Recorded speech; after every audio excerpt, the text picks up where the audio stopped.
Now, the greatest radio shows of all time. Suspense. The Shadow Node. Washington calling David Harding, counter-spy. Classic radio theater. The Great Gildersleeve. Fibber McGee and Molly. Dragnet. Gunsmoke. The Lone Ranger. Now, step back into a time machine with your host, Wyatt Cox. Good evening, friends of the Inner Sanctum. We head back 66 years this hour for the shows from Sunday, November 8th, 1959. Episodes of Suspense, Have Gun Will Travel, Gunsmoke, and yours truly, Johnny Dollar. And we cap it all off with the 1943 edition of Lum and Abner. That's straight ahead on this Saturday, the 8th day of November, 312th day of the year, 53 days left in 2025. Turning to election news on this date, presidential election news. Abraham Lincoln re-elected in 1864 in an overwhelming victory over George McClellan. In 1892, Grover Cleveland elected over Benjamin Harrison and James B. Weber to win the second of his non-consecutive terms. Only two presidents ever elected to two non-consecutive terms, Grover Cleveland and Donald Trump. It was on this date in 1932, President Franklin Delano Roosevelt defeated incumbent Herbert Hoover in a landslide upset victory. It looks, my friends, like a real landslide this time. In 1960, John Kennedy elected over Richard Nixon, becoming the youngest man ever elected to the office of president. To all citizens of this country, Democrats, Independents, Republicans, regardless of how they may have voted, that it is a satisfying moment to me, and I want to express my appreciation to all of them and to Mr. Nixon personally. The next 4 years are going to be difficult and challenging years for us all. The election may have been a close one, but I think that there is general agreement by all of our citizens that a supreme national effort will be needed in the years ahead to move this country safely through the 1960s. So now my wife and I prepare for a new administration and for a new baby. In 1988, George Herbert Walker Bush elected over Michael Dukakis. Mr. Bush promising a slogan of his campaign would become a goal of his presidency. When I said I want a kinder, gentler nation, I meant it, and I mean it.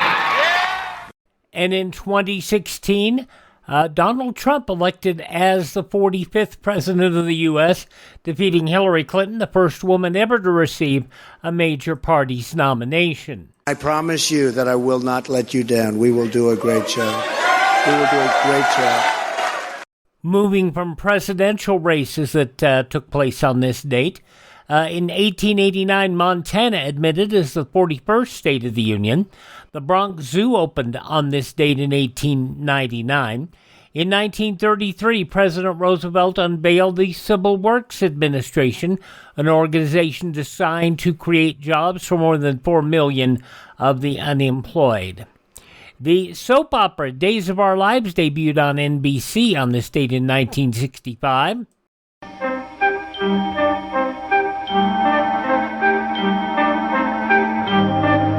Like sands through the hourglass, so are the days of our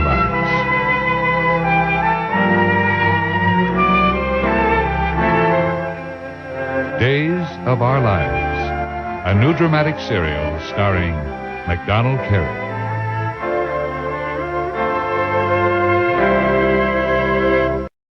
For almost 3 decades, MacDonald Carey, the central cast member of the show, he passed away of lung cancer in 1994, and for years thereafter, Carey's voice opened the program with those words, like sands through the hourglass, these are the days of our lives. In 1966, former Massachusetts Attorney General Edward Brooke became the first African American elected to the U.S. Senate.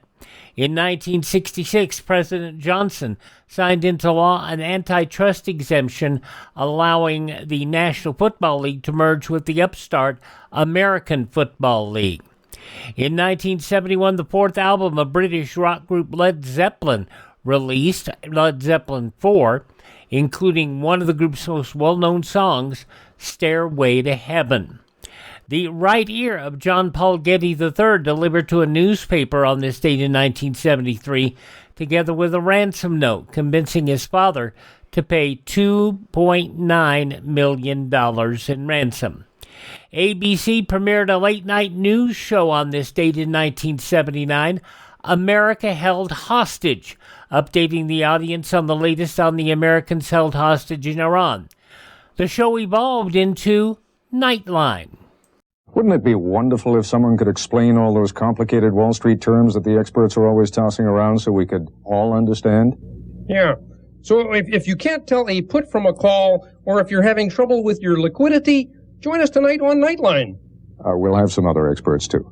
Now, World News Tonight anchor Frank Reynolds originally hosted the show, but Ted Koppel, who you heard there with a certain frog, took over hosting duties. Koppel would host the show until November of 2005, after 25 years of anchor of the show and 42 years with the network. In 1991, Marion Barry re-elected mayor of Washington, D.C., and in 1994, for the first time in 40 years, the Republican Party took control of both the House and the Senate in midterm congressional elections. In 1999, Bruce Miller killed at his junkyard near Flint, Michigan. His wife, Sherry Miller, who convinced her online lover, Jerry Cassidy, to kill him before later killing himself, was convicted of the crime in what became the world's first internet murder. More than 10,000 U.S. troops and a small number of Iraqi army units participated in a siege on the insurgent stronghold of Fallujah on this date in 2004. In 2010, an engine fire left over 4,000 passengers aboard the Carnival Splendor cruise ship stranded at sea for 3 days without electricity. Cruise director John Dehner tried to calm the passengers before power went out. Some of you aren't smelling the smoke at the moment, and we're going to make sure that we take care of that right now. It was a long cruise with no power. It was on this date in 2013.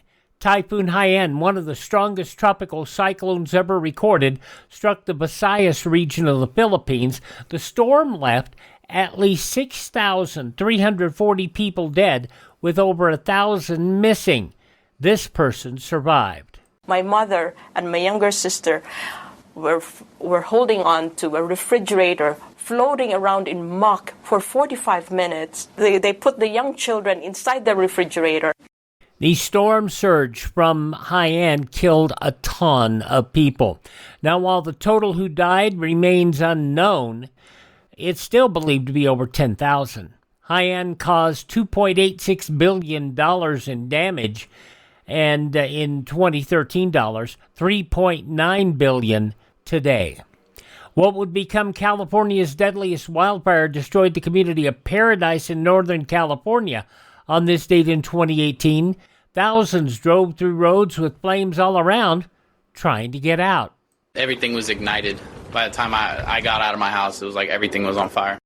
Among those passing away on this date in history include Doc Holliday, the dentist and poker player and Wild West figure, journalist, TV personality, and What's My Line panelist Dorothy Kilgallen, actor, politician Wendell Corey, singer-songwriter Ivory Joe Hunter, painter, illustrator Norman Rockwell, family circus creator Bill Keane. The family circus carries on with Bill Keane's son as artist. And it was 5 years ago today we lost Alex Trebek. Birthdays on this date include lithographer and probably better known as game manufacturer Milton Bradley. Yes, there was a real Milton Bradley.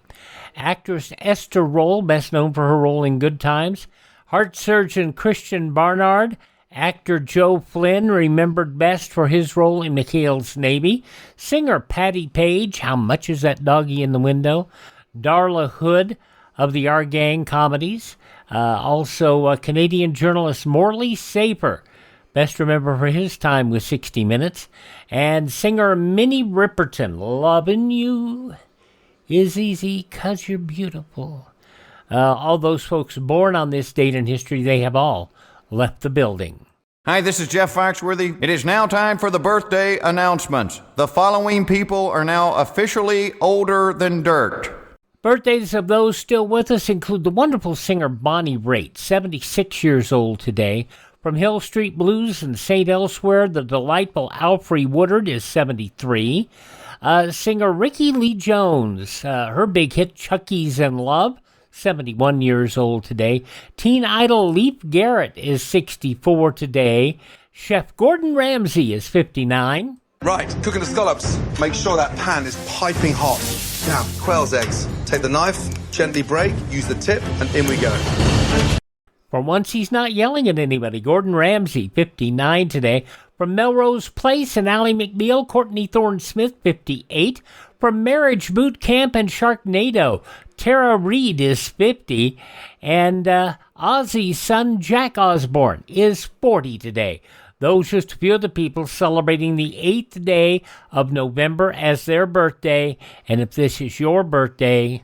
Hi, we're the Four Freshmen, and we just want to say... Happy birthday to you! Now our four main shows today will all come from CBS, all from the afternoon of Sunday, November 8th, 1959. We'll start off with an episode of Suspense starring Ralph Bell. That opens up in a moment after I tell you about some of the things that can give you grief, and one of the biggest is your gut. And I don't care if you're skinny or if you're fat like I am. One of the things that you have to remember is that you'll get those gut issues ever so often. It's a problem. I know that. But if you're somebody who, particularly when you get up to a certain age, or you're dealing with other health issues, diabetes, cancer, any of that sort of thing, you will have gut issues. It's just that plain and simple. Now, one of the things that was designed to help an individual with cancer, and one of the things they dealt with were problems with their bellies. Well, guess what? They developed, Professor B's Digestive Aid. 2 ingredients, honey, apotheria. Natural ingredients, and it supports your gut health gently and effectively. And it's a 14-week program to help you get everything settled down. Then once every couple of weeks, you take a dose, and you're just keeping everything level. Check it out, Professor B's Digestive Aid. You can find the link in the show notes. You can also find the link at classicradio.stream, or go directly to profbees.com. That's PROFBEES.com. Use my promo code Wyatt. That does 2 things. Number 1, it gets you 10% off your order. Number 2, it supports this podcast financially. We get a piece of the action. I'm not going to be shy about that. But you know what? If you check it out, I think you'll try it. Money back guarantee if not completely satisfied. Profbees.com. PROFBEES.com. Promo code Wyatt. To get yourself the best price ever, save 10% on Professor B's Digestive Aid.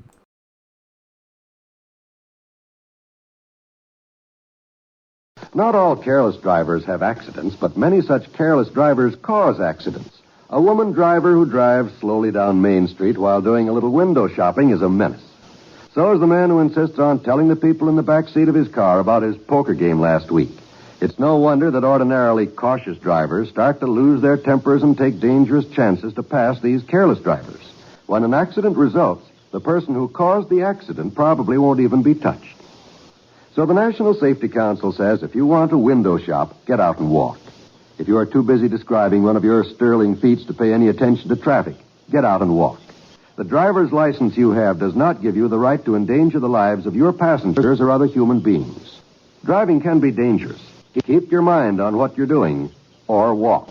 We continue now with Classic Radio Theater. Ralph Bell, Eugene Francis star in this episode of Suspense, as it was originally broadcast on Sunday, November 8th, 1959, and it was broadcast early on, wasn't it? That was, I believe, a 5:30 Eastern time on CBS. And this episode, as I said, starring Ralph Bell, Eugene Francis, and It's entitled The Last Trip. Another tale well calculated to keep you in suspense. When a fond husband leaves on an overseas business trip, his loving wife is apt to slip a remembrance gift into his suitcase, as our heroine Myra does in a story by Ralph Bell and Eugene Francis called The Last Trip.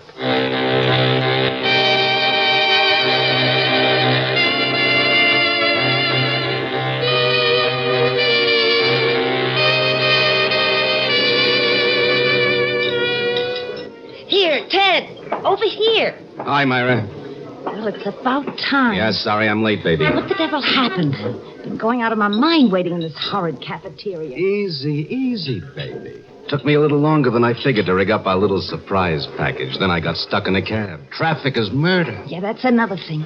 What makes you think they're going to let planes take off in this weather? Relax, will you? I called the airport just before I left my apartment. All overseas flights are leaving as scheduled. It's only a little missed. Here's the package. Better get moving before Harry gets home. He's home already. What? You sure? I just phoned. He got in 5 minutes ago and started to pack. Now, how am I supposed to get this into his suitcase without his noticing, huh? I don't have to tell you how. He's your husband. You've never had trouble handling him up to now. Distract him somehow. Then slip the package into the suitcase, close it, and see that it stays closed till he leaves with it. Yeah. That's all there is to it. It's not going to be that simple. Sure it is. You can do it, Myra. Look, you still want to go on living with him? I'll tell you right now, I'll just have to fade out of the picture. You mean you'd stop seeing me? I'd leave town, that's all. All right. Give it to me. Good girl. Now, look, you don't have to be nervous about handling it. It won't go off till it's time. Ted, are you sure it'll work? It'll work, Myra, I guarantee it. At 5 p.m., when it explodes, this plane will be well over the ocean. Now, you better get going. Phone me at my apartment after he leaves, and good luck, sweetheart.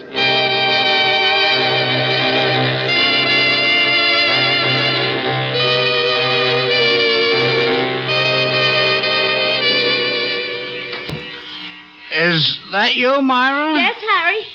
Have you packed yet, dear? Almost, dear. I'll do the rest after I finish shaving. Oh, I'll do it, Harry. I'd have done it before, but I was delayed shopping. What'd you buy? Anything interesting? Oh, nothing really. What's in that package? Huh? Well, that package you're holding. This, just some shoes. Oh, really? How'd they look? You know, you have such pretty feet, darling. Put them on, let me see. Oh, Harry, there's no time. Now, where's your suitcase? It's on the bed, dear. What do you want me to put in? What? Speak up, dear. I can't hear with this thing on. I said, what do you want me to put in? Oh, just some handkerchiefs and socks. I've packed everything else. All right, dear. Oh, fool. What color socks, dear? I'm wearing the gray suit. Would blue be all right? I think so, dear. Hotspot. What, dear? How many pair? Well, just enough for 3 days, dear. And don't forget the handkerchief. No, I'll put them right under your shirts. And your surprise package and everything else, you old goat. What, dear? I said the handkerchiefs are under your shirts, darling. Oh, thank you, dear. Gotta get this. Oh, golly. Will I be glad when this trip is over? So will I, dear. Oh, darn. Oh, don't bother with the suitcase, dear. I'll close it. All right. You know, I often think what my life was like before I met you. Years spent just grubbing for money. And who was there to spend it on? Here I was over 50 and I hadn't really lived. A meaningless existence. And then 2 years ago, Providence was merciful. You came into my life. You gave me back my youth, Myra. You know that? Oh, Harry. Oh. Say, what's in here? Did I pack too much? No. No, let's put our weight on it together. Well, I could take some things out. No, come on, together. Ready? Now, push down. Oh, my. That'll never close. There's too much in here. I guess I'll have to take some things out. Oh, Harry. Oh, it won't take a minute. Myra, your package. What's it doing in my suitcase? Oh, the package. Well, Harry, darling, it was to be a surprise. A surprise? Yeah, for your birthday. My birth? But Myra. It's a gift for you. I didn't want you to see it until you unpacked. Oh, what a pity. Now you've spoiled everything. Oh, I'm sorry, darling. I didn't mean to. Well, you put it right back and don't open it till you arrive. Then it'll still be a surprise. Promise? Oh, I promise. You're so sweet and so thoughtful. Thank you, darling. Now, hurry. You haven't much time. Yes, dear. Now, suppose I take out these slippers of mine. That ought to make room for the package. There. Now it'll close easy. Well, I better lock it, too. A lot of petty thievery going on lately. Can't be too careful. Oh, there we are. It's all set. See me to the door. Well, of course, dear. Now, hurry, darling. You'll be late. All right. I'll cable you as soon as I land. Yeah. Give me a kiss. Now, goodbye, darling, and take care of yourself. Oh, don't worry about me. I'll be fine. Goodbye. Good man, I don't...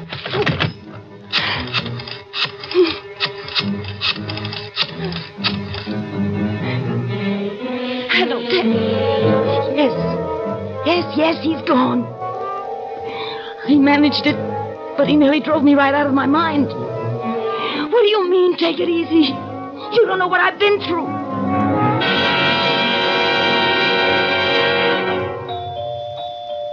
Yes?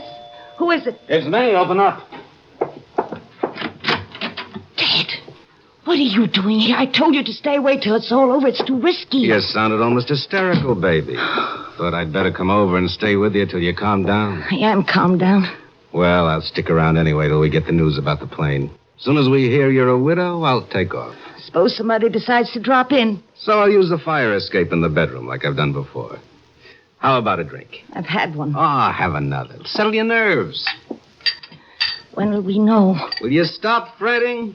The explosion will happen at 5 on the nose. Radio will probably flash the news later this evening. Then what? Oh, Myra, we've been over this a dozen times. We sit tight till the airline calls. Then you go into your act. The shocked and bereft widow. Yeah. Only you'll have to be convincing. Oh, that won't be easy. It'll be such a relief to know I'm finally rid of him. One thing worries me, though. Here's your drink. What worries you? Suppose the plane's only damaged and it manages to turn back and land. Not a chance. There's enough blast in that little package to knock over a house. You can imagine what it'll do to a plane 10,000 feet up. Come on. Drink up, Myra. Wait, a toast. To Harry, our benefactor. To his last trip. Let's turn on the radio, huh? You know, I can't help feeling a little sorry for those other plane passengers. Well, that's very humanitarian of you, Myra. But like I've always said, some must die so that others may live in clover. That's a basic fact of life. You're very necessary to me, Ted. I mean emotionally. Really? Why? You're such an unadulterated heel, you make me feel almost respectable. And you're such a charming hypocrite. You make me feel like an honest man. Almost. Oh, we're a dandy team.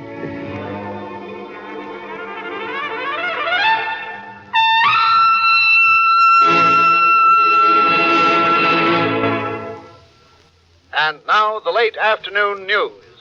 The weather's making headlines again today. The slight haze that's hung over the city for the past 2 days thickened late this afternoon and developed into heavy smog. Hey, turn that up. The smog has been caused by a heavy, congested, smoke-filled atmosphere that is imprisoned over the city by damp, immobile air. Meanwhile, all flights have been canceled at city airports, and motor traffic is moving at a snail's pace. Motorists are warned to drive with extreme caution. President Eisenhower held a press conference today. Oh, Ted. Yeah. You spoke. Go on. Say it. Harry's flight. It's been canceled.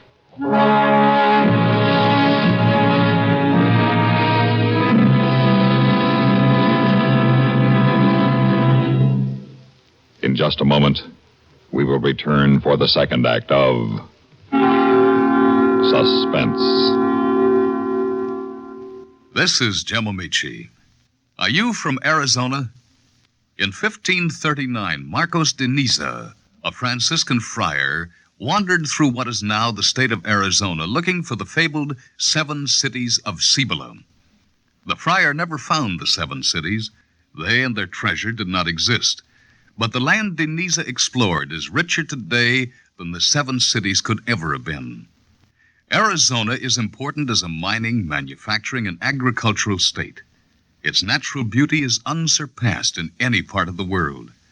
Arizona is the state of the Grand Canyon, the petrified forest, and the painted desert. The city of Tucson is one of the major health resorts in the United States. The rapidly growing city of Phoenix is an important shipper of cotton and vegetables. The Hopi, Navajo, and Apache tribes give Arizona the largest Indian population in the United States. Arizona, the 48th state to join the Union, has contributed much to the heritage of America. In the years ahead, Arizona will add much to America's future.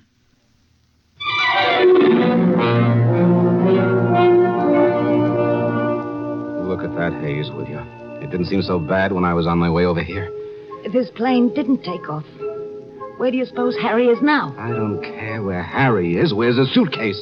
If it explodes while he's carrying it around, we're really in the soup. There'll be an investigation. It'll lead right back here. Well, what do we do? Wait a minute. Let me think. This is a fine time to think, genius. Why didn't you think before? Now, wait, Myra. The weather report said slight haze. The airline said they were operating a regular schedule. Nobody could figure they'd be smart. Nobody could figure. You were smart enough to figure everything else. Why couldn't you figure this might happen? All right, I didn't. Now, will you shut up for a minute? Wait. Maybe we're jumping to conclusions. We're not sure his plane was grounded. So how do we find out? Phone the air.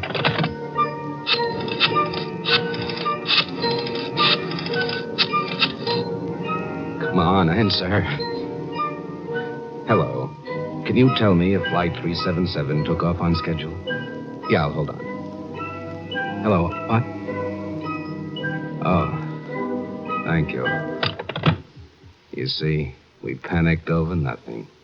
Plane took off 10 minutes late, but it took off. Oh, what a relief. I'm sorry, Ted. That's all right, baby.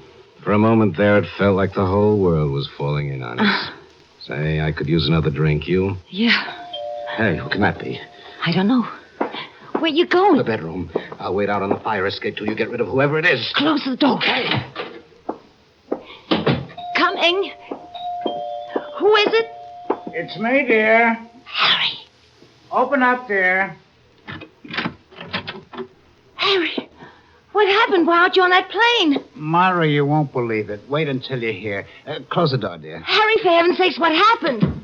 Well, my cab got stuck in an awful traffic jam, and the fog or the smog or whatever it is kept getting heavier every minute. Traffic was just crawling. And finally it occurred to me that even if the cab got me to the airport on time, all flights would probably be canceled. So... But your plane took off. Oh, did? Well, how do you know? Well, I called the airport. Oh, now, how do you like that? I probably could have made it after all.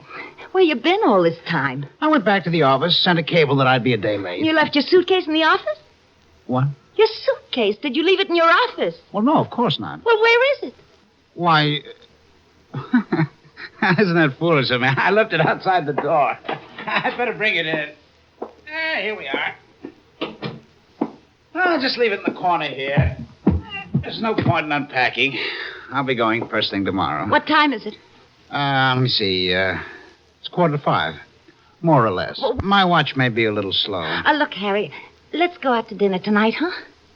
Well, it's not very pleasant outside. Well, I don't care. I just don't feel like cooking in tonight. Let's eat early right now and go to a movie or something, huh? Well, if you really want to. I'll go fix my face. Why don't you mix a drink for us while I get ready? All right. There's soda in the kitchen. I'll be ready in a minute. Myra! What? Put down that suitcase. Well, why? I'm taking the bedroom. It clatters up the room here. For heaven's sake, you'll strain yourself. That's too heavy for you. Here, give it to me. No, I can manage that. Don't fuss, Harry. Make the drinks, huh? Well, all right. But if you strain yourself, Myra...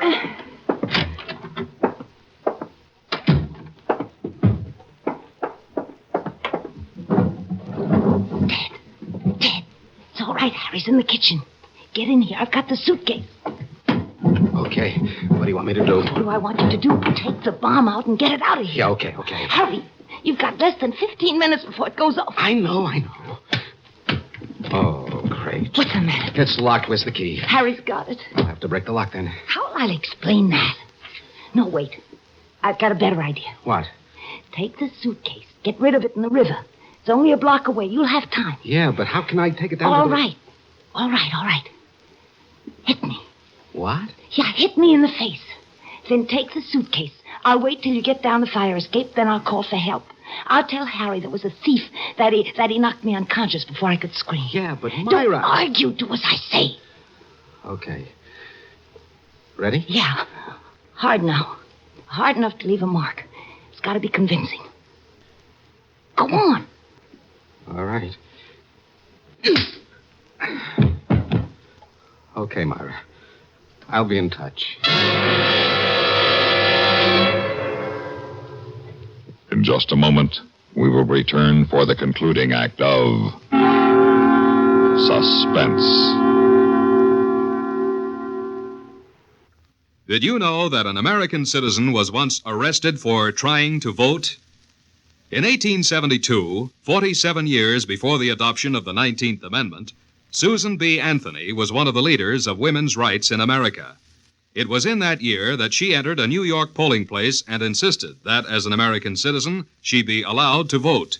But she was arrested, taken to court, and fined $100 and the cost of prosecution.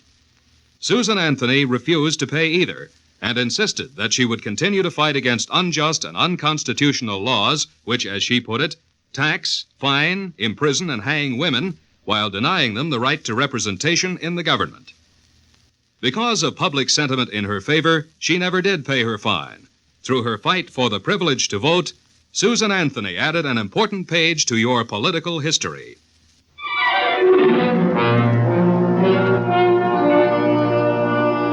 Help! Help! Harry, help! Where is the old fool? Harry! Myra, what is it? Oh, Harry. What happened? Oh, here, let me help you out. Look at your face. What on A earth... man, he must have come in from the fire escape. He struck me before I could scream. Good Lord. I saw him take his suitcase before I passed out. Oh, I better call the police. Are you all right? Shall I call a doctor? No, it's just a bruise. Well, you better lie down. I'll be right back. Hello, operator. I want to report a robbery. Hurry, please. Now, Myra, you should lie down. I'm all right, I tell you. Oh, now, who can that be? I'll get it. Yeah, what is it? Harry Jason's residence? Yes? Detective Sergeant Duran, 28th Precinct. Oh, I was just calling you fellas. Yeah? What about? Well, a man just broke into our apartment from the fire escape. He struck my wife and got away with a suitcase. You better come in, officer. Just a minute. Is this your suitcase, Mr. Jason? Oh, no. Oh, yes, it is, Myra. Oh, it's definitely my suitcase, Sergeant. You see, there are my initials, H.J. Uh-huh. Hey, Keene, bring him in here. Close the door. This the man who assaulted you, lady? Well, I can't be sure. I didn't get a good look. Can you identify him, Mr. Jason? Well, no, Sergeant. I didn't see him at all. I was in the kitchen when it happened. What makes you think he's the one? Somebody from across the way called to report there was a man lurking on your fire escape. We got here just as he was coming down, carrying your suitcase. He started to run, and we collared him. Please, what time is it? Time? Oh, it's about 5. I mean exactly. Exactly. I got 4 minutes to 5. Why? No reason. I'm just confused. The shock. Oh, sure. I understand. Now, if you folks will come down to the station and file charges... Now? Sure, you might as well get over with. Well, why don't you all go ahead? I'll join you as soon as I make myself more presentable. Well, that's all right, ma'am. We'll wait for you. No hurry. But I don't feel well. My face is... Oh, yeah, it sure looks a mess. Meaning no offense, ma'am. Maybe you better bring her down later, Mr. Jason. Okay, you pick up the suitcase. No. What do you mean, no? You wanted it so bad you lugged it down the fire escape. Now you can lug it down to the station. Pick it up. Go on. Wait. Listen to me. There's a time bomb in there. It's set to go off in less than 4 minutes. If we don't get away from here, we'll all be blown to pieces. What are you, a comedian? Pick up that suitcase. It's the truth, I tell you. You gotta believe me. How do you know there's a bomb in there? His wife put it there. He's crazy, officer. I don't even know this man. We were in it together. It was supposed to blow up on the plane. Now, open that suitcase. I'll defuse the bomb before it's too late. Will you hurry? I don't understand. You mean there's actually a... Relax, Mr. Jason. You know there's no bomb in there. He's pulling some kind of story. I'm not, I swear it. Oh, now go along with the gag. We'll just sit here for 5 minutes and see if the bomb goes off. One thing I can't stand is a two-bit crook that's a wise guy. He's telling the truth. Harry, open it. Myra. Give him the key, Harry, quick. Where's the key, Mr. Jason? The key? The key to the suitcase. Have you got it? Yeah, here. Yeah, give me it.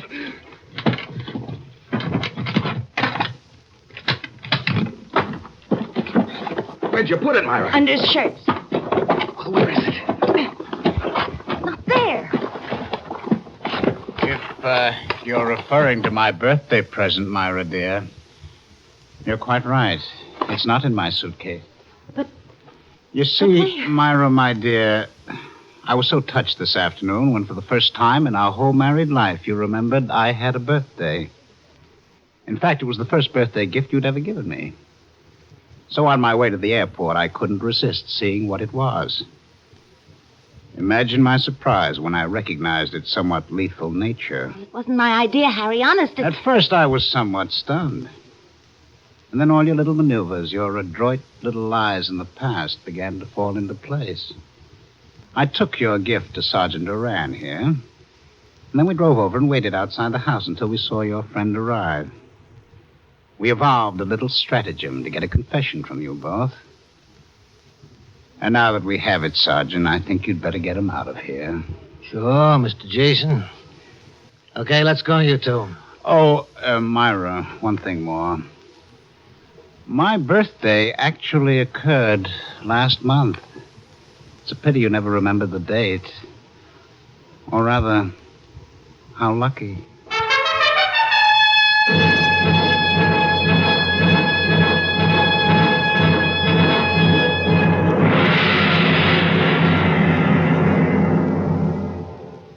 Suspense.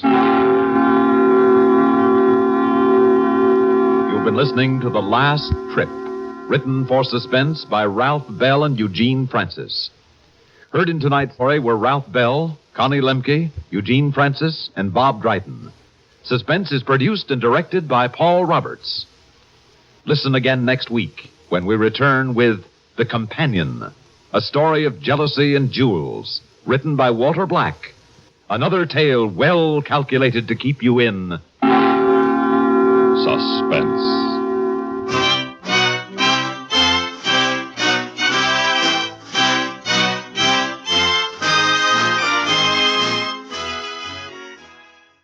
And an Armed Forces recording of that Suspense broadcast.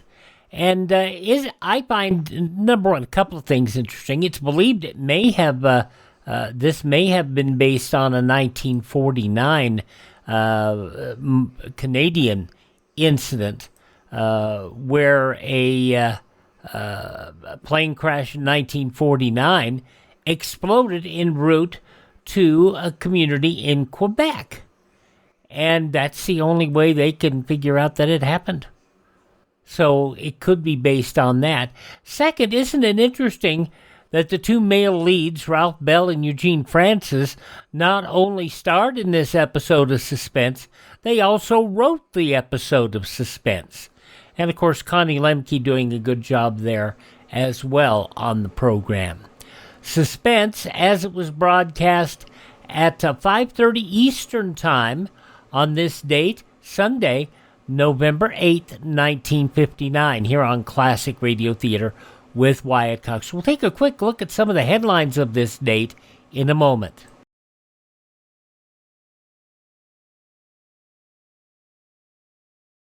How many people are there in a crowd of 10 million? Do you have any picture in your mind, or is that figure too overwhelming? Well, 10 million is more people than there are in Chicago, Philadelphia, and Los Angeles combined. And that's how many men, women, and children in our country are suffering from some form of mental illness. Yes, 10 million. Among that 10 million, maybe there's someone you know, a neighbor, friend, or a relative. So you see, mental illness is a problem that concerns us all. And that's why we are all being asked to give to our local mental health campaign to fight mental illness. The best weapon is research. Research to find out how to prevent mental illness. Your doctors can be helped by your dollars. They can learn enough to really lick this number one problem, mental illness. The victims of mental illness need your help desperately. Give to your local mental health campaign. Now, before we get back to Western adventure, let's take a look at some of the headlines from this date, Sunday, November 8th, 1959, 66 years ago today. An Air Force satellite put into polar orbit yesterday. Last night, the Air Force announced that the Discoverer 7 satellite, launched at 3:28 p.m., attained an orbit.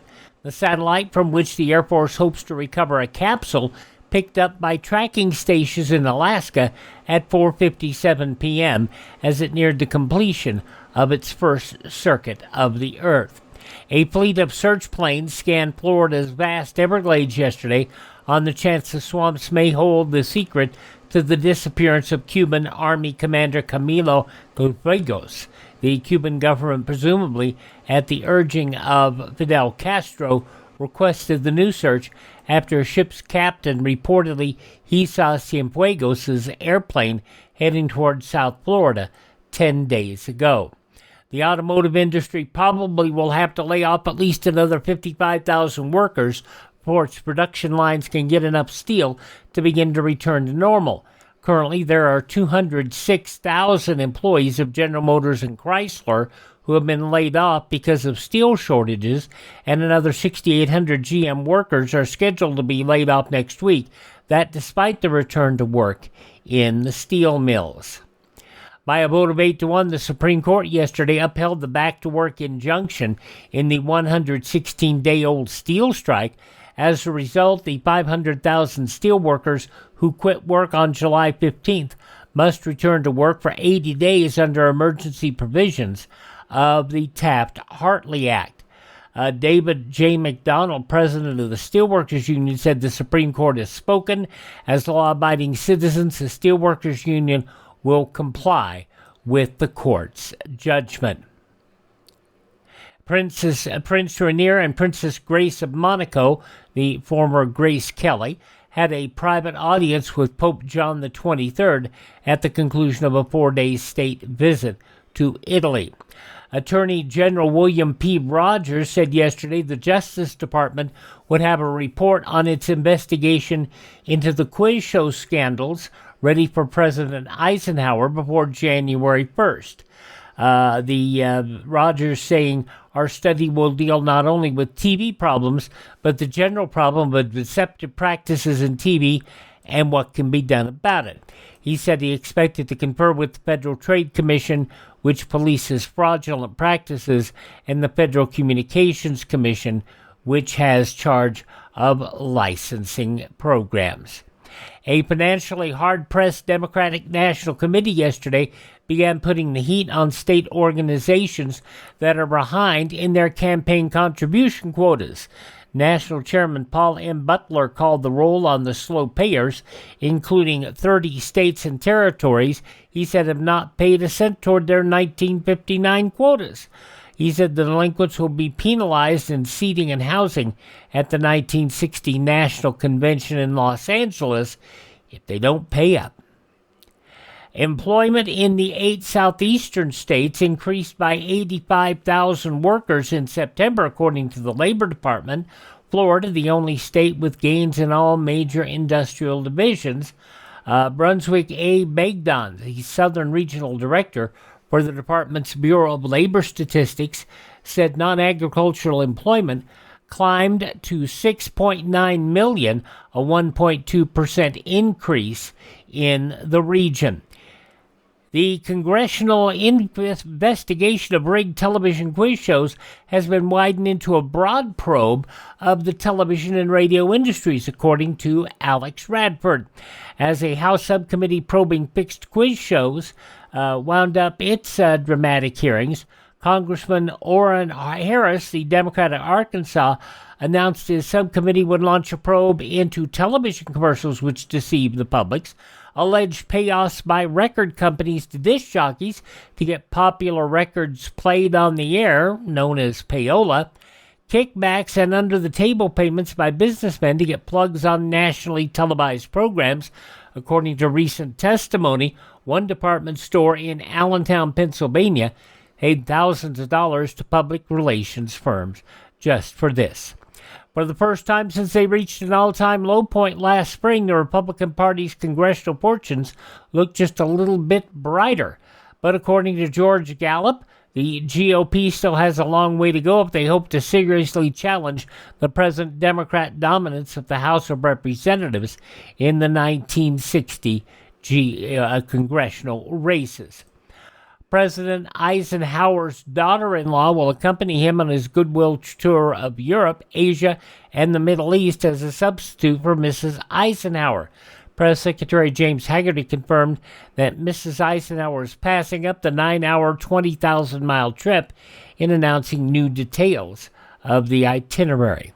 The Russians celebrating the 42nd birthday of the Bolshevik Revolution yesterday with pageantry in in Red Square, hailing peace, Soviet scientific prowess, and economic growth. Now, it's one thing for a girl under 21 to dance in a chorus line, even partially nude. Sitting in a cocktail lounge, that's another matter. In fact, it's illegal. That's what District Attorney George Foley said in Las Vegas. Foley said the city's resort hotels must keep their underage choirines out of the lounges. And in Wichita, Kansas, the Sedgwick County Sheriff's Office declared a large barn off limits to teenagers following reports of wild hayloft parties among high school boys and girls. Deputies cracked down after a 15-year-old boy wounded by a .22 caliber rifle in what was described as a play war. 26 youngsters picked up in a recent raid on the barn, and another 100 got away. Those some of the day's top news stories, as reported in the newspapers of Sunday, November 8th, 1959, on your radio. Up next, Have Gun Will Travel.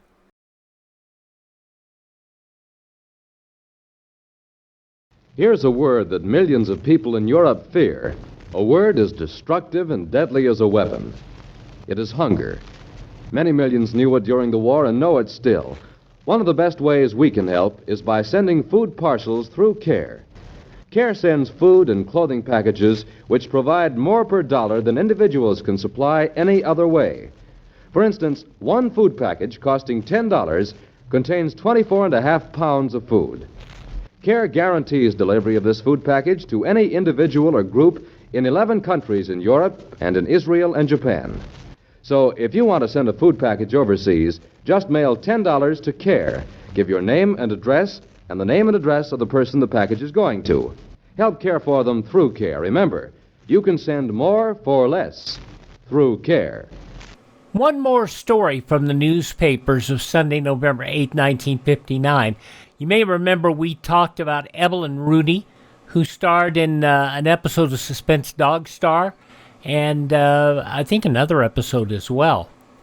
Well, Dateline Baltimore, Evelyn Rudy, the child TV actress, flew back to her Hollywood home, her mission to see Mamie Eisenhower unaccomplished. The little brown-eyed blonde girl touched off a wide search for a few hours when she stole away from home early last Wednesday and took a jet flight from Los Angeles to Baltimore. The youngster appeared to be a bit more nervous on departure than she was when she arrived. Evelyn never did get to meet the president's wife in Boston. Instead, she spent her time at the home of friends of the girl's parents. My goodness, some people were just a little more grown up than they thought they were. All right, now an episode of Have Gun Will Travel starring John Dehner as Paladin. This broadcast was originally heard at 6 p.m. Eastern Time on Sunday, November 8th, 1959, and that was 66 years ago today, the story Brother Lost.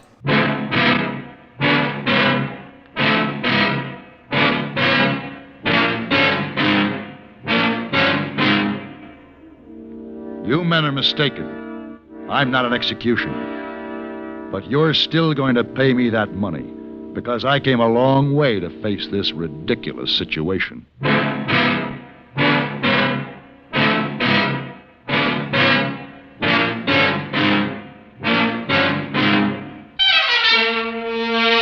Have Gun Will Travel.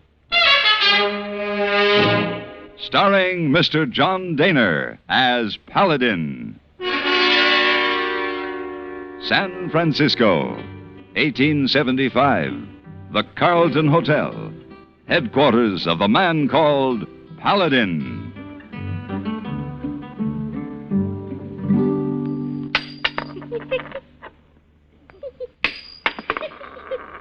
Miss Wong, what are you giggling about? Oh, Mr. Paladin, you look so funny. Play that game. Silver dollar. Throw him in air. Let him fall. Pick him up. Throw him in air. Let him fall. What is this game? This is not a game, Miss Wong. It's serious business. Oh, how so? Well, you see, I've had an urgent wire from a man named Jules Cleaver. He wants me to come to a place named Stone's Crossing. Never heard of it. No. Immediately. Oh, Mr. Paladin, why are you afraid to throw away your time playing games when you have urgent business? Miss Wong, it wasn't a game. The opera ball is day after tomorrow. Now, I'd planned on that. Yes, so I said to myself, I'll toss a coin. Heads, I'll take the job. Tails, I'll go to the ball. So? It came up heads. Heads. I take the job. And then I said, no. 3 out of 5. Heads. Heads. 4 out of 7. Heads. Heads. 5 out of 9. Heads. Heads. So it looks like I better take the job. Miss Wong. Oh, Mr. Paladin, play that game some more. It's much fun to watch.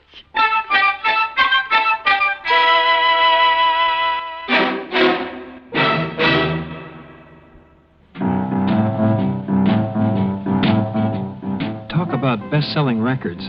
Here's a familiar tune about America's best-selling filter cigarette, Winston.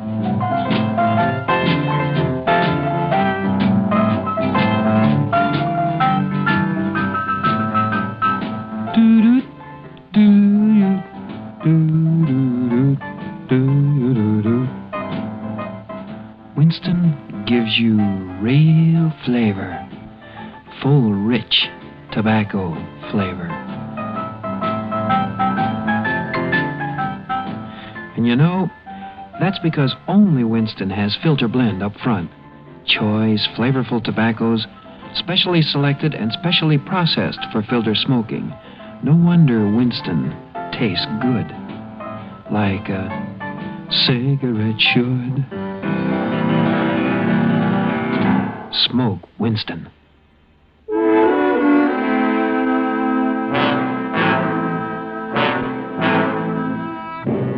I rode into a section of Nevada territory I'd never traveled before. A stark, desolate plain, with its line to the horizon broken only by sparse, dry sagebrush. The ground was lava-formed, hot and hard, and the ash-like dust that rose off it burned my eyes, closed my throat. I'd gone about 5 miles when my horse stumbled and fell and broke his leg. I was reminded then that when things seem bad, they can always get worse. There was nothing to do but shoulder my gear, walk back to the last water hole I'd seen, and hope that help would show up. 3 days passed before I heard the sound I was waiting for.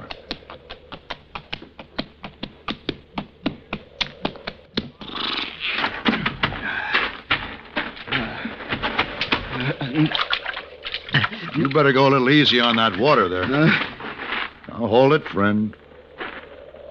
There's no need to reach for that gun. Doesn't look to me as if you could lift it, let alone aim it straight. You shouldn't sneak up on a man like that. And you better let me take a look at that wound. It's no use, mister. All right, let me just take a look at it. Huh. Rifle, huh? Lucky shot. This should have had attention. I was might short of time. Posse been trailing me for 5 days. Posse? Out of Marvin. He didn't take kindly to my shooting one of their citizens. What was the trouble? No trouble. Somebody paid me $500 for killing him. Ah, hired gun. You ever hear Myron Curtis? Yes. That's me. Hey, what are you doing sitting out here by this water hole besides poking into people's business? My horse broke his leg out there in the desert. Had to shoot him? That's right. Well, now, this will work out just dandy. I'm gonna make you a present of my little mare there. I won't be needing her. Well, now, look, You watch her left front hoof. She's missing a shoe. Where you headed? Stone's Crossing. Stone's Crossing. That was gonna be my next stop. Fella sent for me. Let's see, Hanson. Yeah, that's it. Mike Hanson. I wonder what he's got up his sleeve. I guess I'll never know now. Curtis?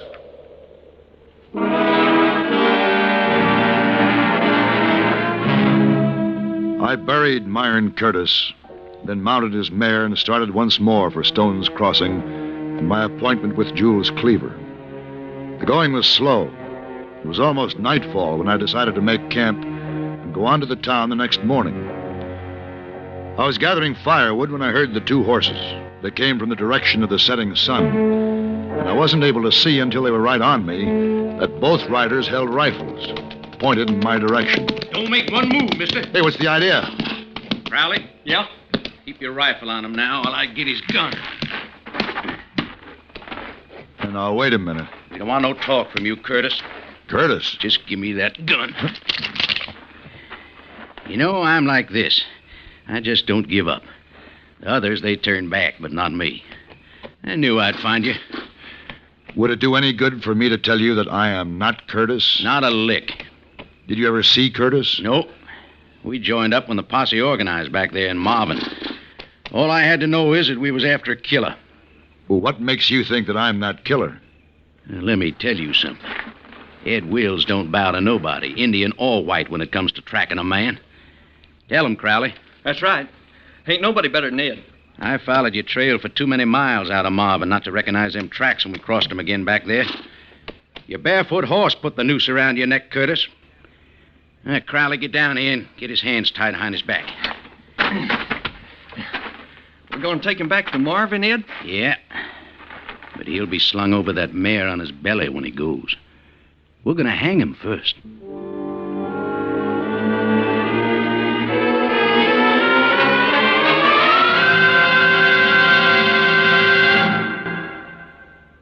This is the cold season. What do medical authorities say about the common cold? Doctors tell us there's no known drug which will cure a cold. There are effective medications for treating complications accompanying or following a cold. If you've been taking sensible precautions and still have one cold after another, it's best to see your doctor. And here's another important health tip. When you have a cold and need a laxative, that's the time to rely on gentle X-Lax. Pleasant-tasting chocolated X-Lax helps you toward your normal regularity gently overnight. X-Lax gets along with any cold remedies you may be taking, and X-Lax works where nature wants, in the lower tract, not the stomach. Taken at bedtime, X-Lax won't disturb sleep, gives you the closest thing to natural action the next morning. You're well on your way toward your normal regularity without upset or discomfort. So when you have a cold and need a laxative, take X-Lax, the laxative you can use with complete confidence. X-Lax helps you toward your normal regularity gently overnight. X-Lax.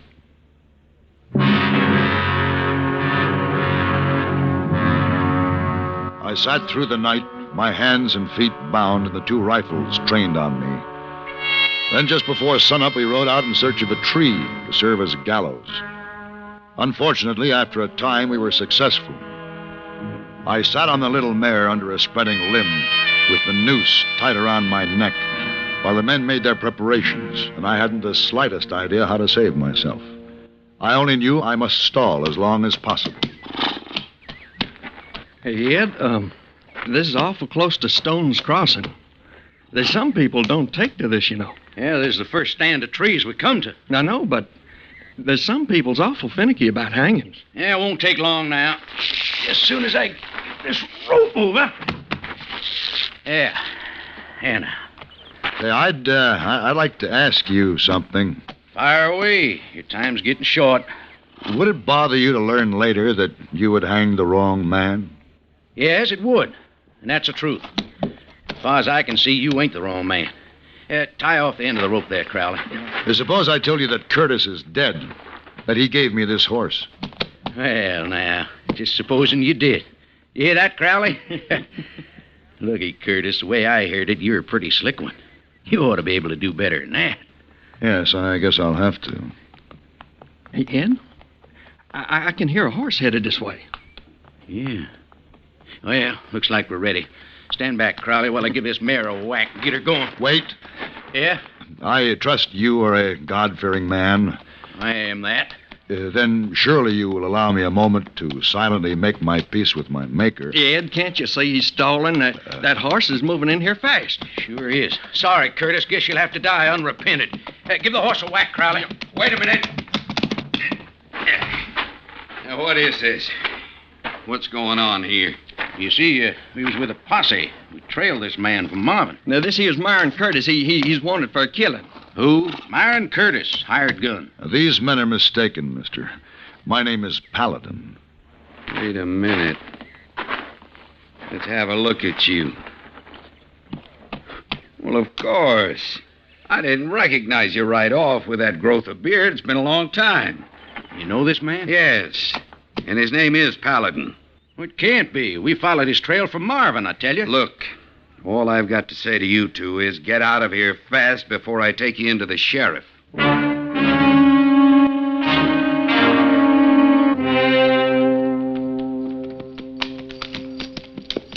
Well, I'm a little confused. Because, of course, you've never seen me before in your life. But I'm mighty grateful. Just glad I happened along when I did, Curtis. Paladin. Oh, you can drop that now. It's all right. I know you're Curtis. Oh, you do? Sure. You have to be. I was wondering when you were going to show up. Yes? I'm Mike Hanson. I begun to think maybe you hadn't received my message. But I can see that you ran into a little trouble getting here. I certainly did. Well, I have to turn off at the fork up here. I guess you want to get on into town. But maybe this is as good a time as any to bring up my proposition. Yeah, I suppose it is. When I heard about you, Curtis, I knew you were the man to do this job for me. That's why I sent for you. And the job? Well, with a man like you, there's no need to beat about the bush. Curtis, Stone's Crossing is a pretty big town, and it's going to get bigger. But it's never going to be big enough to hold me and a man named Jules Cleaver. Jules Cleaver? I intend that Stone's Crossing is going to be my town. Cleaver's in my way. I'm going to lay it right on the line. I want you to get rid of him for me. I see. Will $3,000 handle it? $3,000? Hanson, could we do it this way? Could we let the matter rest right here for now? You'll hear from me. Sure, Curtis. I'll figure to hear from you later.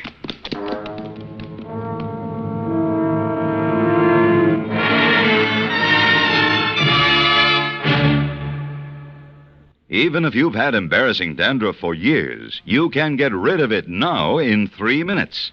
That's all it takes with Fitch Dandruff Remover Shampoo. Yes, unsightly dandruff's gone in 3 minutes with Fitch, quickest, easiest of all leading shampoos.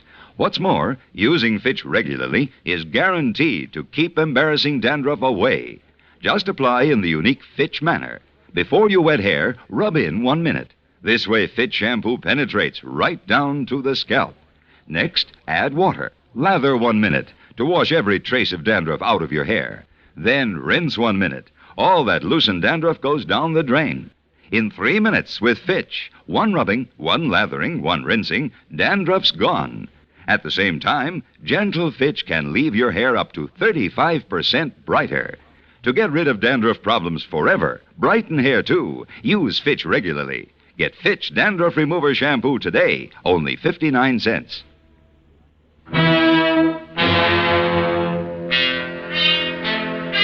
I was grateful to Mike Hansen for saving my life, but I figured the explanations I owed him would have to wait. After all, Jules Cleaver was my client. I had traveled a long way to keep this assignment. I checked into the hotel at Stone's Crossing and called at Cleaver's home that afternoon. Mr. Cleaver? Yes? Your servant told me I'd find you here in your study. I'm Paladin, Mr. Cleaver. Paladin? Oh, where you been? I've been expecting you for days. Well, I ran into a few delays. I got into town this morning, but there are a few things I'd take care of, like a bath, a shave, a decent meal. So, what's on your mind, Mr. Cleaver? That's what I like. You're a businessman. I'm a businessman. Let's not waste time. Let's get right to the point. Sit down, Paladin. All right. Well, Paladin, a businessman, or anyone for that matter, striving for success or certain attainments, finds, as a matter of course, obstacles along the way. If he intends to forge ahead, the obstacles must be removed, right? Yes, I suppose so. Now, I'm a determined man. Oh? At the moment, there's an obstacle in my path. A man named Mike Hansen. Yes? Well, now I'm going to lay it right on the line. I want you to get rid of him for me. How about, $3,000 for the job? $3,000. Well, I've come a long way for this meeting, Mr. Cleaver. Yeah? It's been uncomfortable and miserable. I was nearly hanged in the bargain, but I'm afraid I've arrived here to find that there's been a misunderstanding. What do you mean? I am not an executioner, Mr. Cleaver. Huh? Your gun is for hire, isn't it? Well, Look, suppose we let the deal remain right here for the moment. I'll get in touch with you. Oh. All right. I had been surprised to find Stone's Crossing the prosperous town that it was. Then, as I rode back to my hotel, I took note of the fact that all the places of business seemed to be owned and controlled by either M. Hansen or J.J. Cleaver. It appeared that I was involved with the 2 leading citizens. That afternoon, I gave the matter careful consideration. Then I sent messages to the 2 gentlemen. Oh, hello, Hansen. Come in. I got your message. Hey, you're right on time. You want a drink? Oh, no, thanks. I don't have much time. Well, did you decide to accept my offer, Curtis? Hansen, I am not Myron Curtis. He is dead. Dead? Yes. And my name is Paladin. Well, excuse me. Hello, Cleaver. Cleaver, Hansen. Paladin, what's the meaning of this? What's going on here? Now, you'll find out, both of you. Sit down. I still want to know. And be quiet. Gentlemen, I asked you to meet with me here in my hotel because I feel that we're involved in a situation that requires further discussion. Now, this morning, Mr. Hansen, you made me an offer of $3,000 to kill Mr. Cleaver. What? And you, Mr. Cleaver, early this afternoon made me an offer of $3,000 to kill Mr. Hansen. Well, now, look here. Quiet. No. You both can see what this means, can't you? This means that I would have $6,000 and you would both be dead. I'm getting out of here. Now you sit down. I'm going to give you a chance to reconsider. This is my offer. I'm going to lay it on the line, a phrase you gentlemen are so fond of. You will each pay me $3,000, and I will see that you both stay alive. What kind nothing but a cheap gunslinger, Paladin. And you're going to pay me that money, too, because I came a long ways to face this ridiculous situation, and I brought you together here today so you could learn just how stupid you are.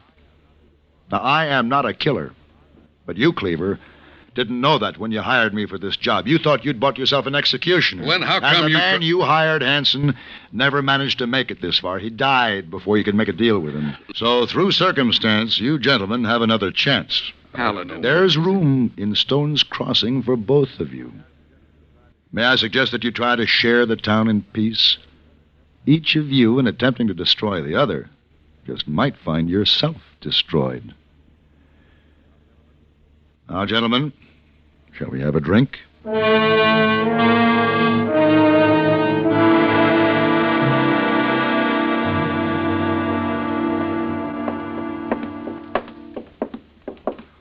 Mr. Paladin, so nice to have you home again. Thank you, hey boy. Missy Wong have surprise for you. Oh? What's she been up to now? You wait, you'll see. You go in, Mr. Paladin. Well, now... Well, what's all this? Very fancy, huh? Oh, Missy Wong so sorry you can't go to opera ball. When she clean rooms in hotel, she save all party favors. Decorate for you. Well, I'm overwhelmed. Look at that. Paper hats, balloons, streamers. Well, this is festive. I tell you what, hey boy. Tonight, we'll order up some champagne. And you and Miss Wong and I will have our own ball. Oh, Isa, very nice. Hey, Mr. Paladin, you have very angry red scar on neck. What is that? It's a rope burn, hey boy. A rope burn? Yes. It's to remind me the next time I travel in Nevada territory to be sure to bypass a place called Stone's Crossing.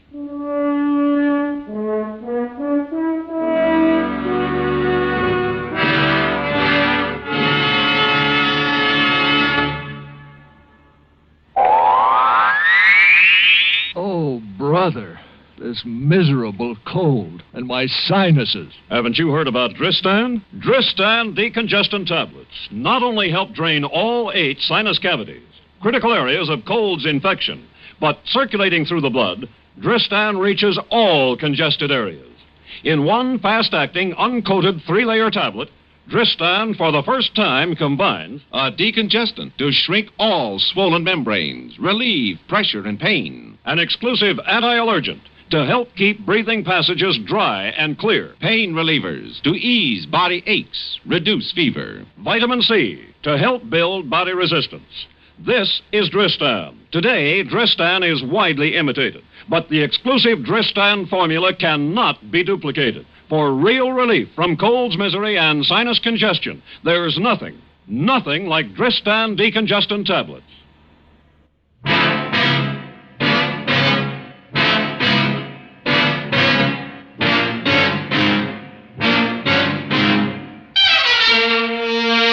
Have Gun, Will Travel. Created by Herb Meadow and Sam Rolfe, is produced and directed in Hollywood by Frank Paris and stars John Dehner as Paladin, with Ben Wright as Hey Boy and Virginia Gregg as Miss Wong. Tonight's story was specially written for Have Gun, Will Travel by Ann Dowd. Featured in the cast were Harry Bartell, Jack Moyles, Joseph Cranston, Bartlett Robinson, and Vic Perrin. This is Hugh Douglas, inviting you to join us again next week when CBS Radio presents Have Gun, Will Travel.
as it was broadcast at 6:05 Eastern Time on Sunday, November 18th, 1959, Have Gun Will Travel, here on Classic Radio Theater with Wyatt Cox. Coming up tomorrow, another Sunday favorites, three Sunday favorites back in 1952, Jack Benny, The Aldrich Family, and Edgar Bergen, all from 1952. And then we will have an episode of Lum and Abner, two of them, in fact, an episode of the 1949 half-hour show, and a 15-minute show from 1942. We'll get back to crime on Monday with Mr. Keen, Tracer of Lost Persons, Broadway is My Beat, Lights Out, and Danger Dr. Danfield. On Tuesday, comedy returns with Milton Berle and the Salute to Washington, Archie Andrews, Abbott and Costello, and the CBS Radio Workshop Report on the Weans. And then on Wednesday, we'll have not only part 2 of Escape, Earth Abides, but we will also have a couple of comedy programs. Well, a comedy program with Jimmy Durante, and a full hour of the Chase and Sanborn Hour, music, variety, and drama, with Gene Arthur as the guest. On Thursday, we'll spend some time out west with Gunsmoke, Have Gun Will Travel, and Saunders of the Circle X, and an episode of Romance starring Henry Fonda entitled Casanova Brown. On Friday, we will have Mr. President, Edward Arnold, Romance, The Egg Farm, also Dark Fantasy and The Man Who Came Back, and The Whistler and The Nightmare. A week from today, we will have Western Adventure again, with Gene Autry's Melody Ranch from 1952, Jimmy Stewart as the six-shooter and the Escape from Smoke Falls, and episodes of Have Gun Will Travel and Gunsmoke. That's all coming up. That takes you through the next 7 days here on Classic Radio Theater with Wyatt Cox. More on demand at classicradio.stream. Up next, we'll move to 6:30 Eastern Time for an episode of Gunsmoke. You know, defense is one job we can't put off. Because if we want security for our home and country tomorrow, we've got to do something about it today. How? By investing in United States savings bonds. You'll get a return of $4 for every $3 you put in, and in less than 10 years. In addition, you can hold your bonds beyond maturity and earn further interest. 3% interest compounded semi-annually for as long as 10 additional years. Sign up today for freedom. Join the payroll savings plan or the bond-a-month plan. You'll feel more secure tomorrow if you buy United States savings bonds today. Now we go to 6:30 Eastern Time on Sunday, November 8th, 1959, 66 years ago, as Gunsmoke, William Conrad, and the Cavalcade.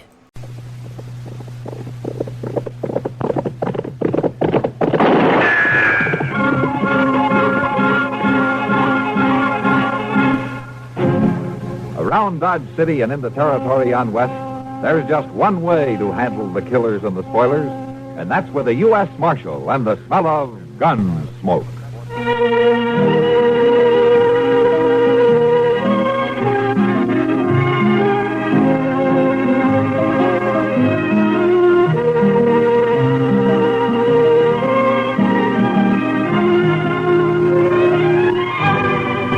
Gunsmoke, starring William Conrad, the story of the violence that moved west with young America, and the story of a man who moved with it. I'm that man, Matt Dillon, United States Marshal. The first man they look for and the last they want to meet. It's a chancy job, and it makes a man watchful and a little lonely.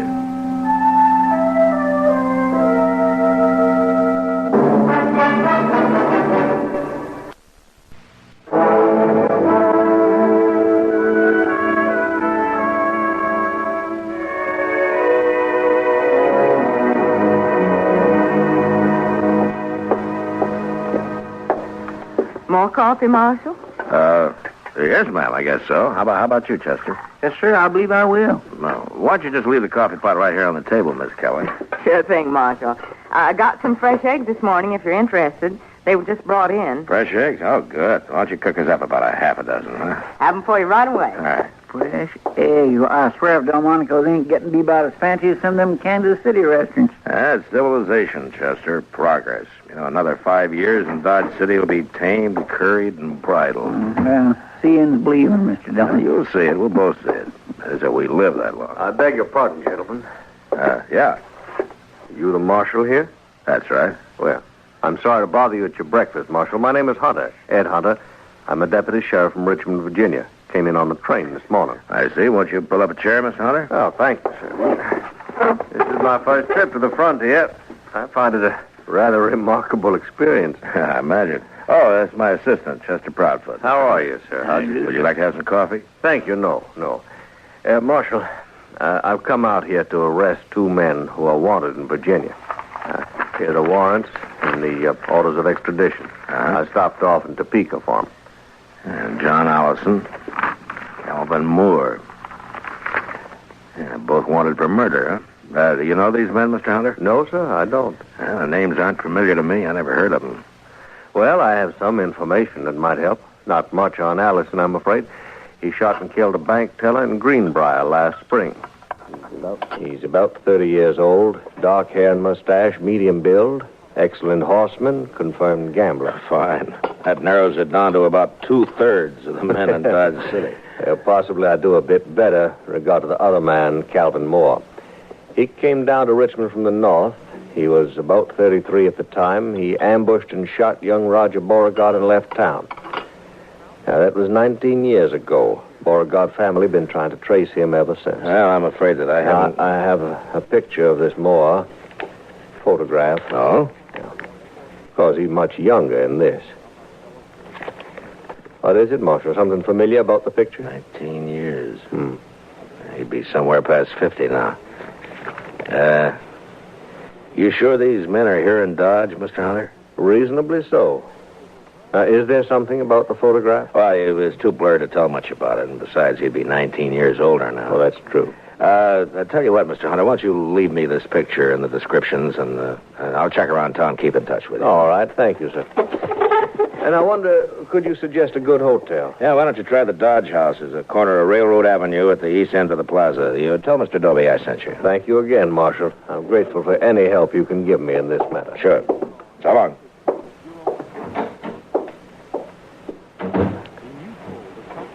You want to see the photograph, Chester? Yes, sir. Well, Mr. Dillon, that's... Yeah. What are you going to do? I don't know, Chester. He's my friend. But now the law says he's a murderer. And I'm part of the law. Well, maybe it ain't him, Mr. Dillon.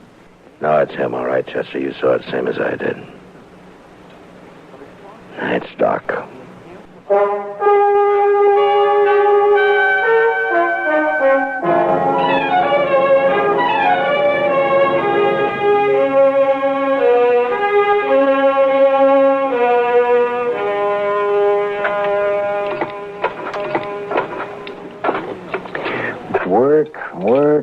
Work.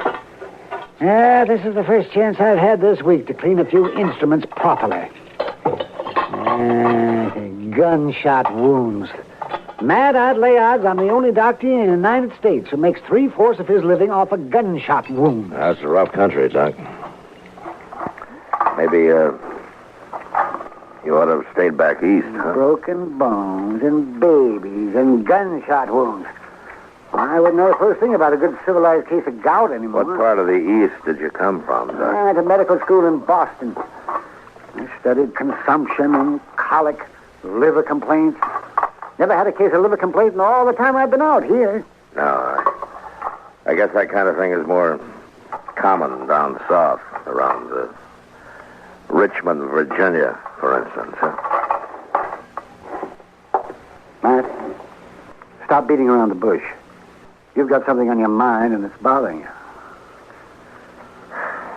All right, Doc. A deputy sheriff from Virginia came in on the morning train. He's got a warrant for murder against a man named Calvin Moore. And a photograph of Moore taken 19 years ago. Would you like to take a look at it? I don't think so, Matt. Are you Calvin Moore? It wasn't murder, Matt. They said it was murder, of course. Would you like to tell me about it? Not much to tell, Matt. I'd been in practice in Richmond about a year. There was a girl. Oh, she was a beautiful girl with spirit and fire and that soft radiance that only Southern girls seem to have. Oh, me, it was so long ago. I've been in the South myself, Doc. Well, Jim Beauregard and I were both courting this girl. He was a typical Virginia gentleman, hot-headed, used to having his own way. He started threatening me, warning me, and I laughed it off. Well, then one day I was coming back from a case, and I ran into Jim on a country road. He had a pair of dueling pistols, and he challenged me. Well, that's not a crime, Doc. Self-defense. It's not a crime here, anyway. I tried to talk him out of it, but he was crazy mad. He shoved one of the pistols in my hand and pulled back on his horse and leveled his gun. I had no choice. We both fired. He missed, and I didn't. Self-defense, yes, but there were no witnesses, and I was an outsider, a Yankee. So you ran for it, is that it? I ran for it. St. Louis, Virginia City, the Panhandle, Abilene, and Dodge. Yeah. The girl, Doc. What happened to the girl? I waited for her in St. Louis. We were married there. 2 months later, she died of typhoid fever. Oh. I can't go back there, Matt. I've got no defense. It'd mean prison. I'd rot in prison. I won't go back, Matt.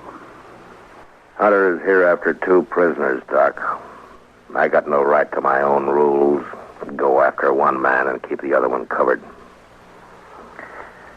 I've always figured the only kind of law that'd work out here is an honest law. What are you going to do? I don't know, Doc.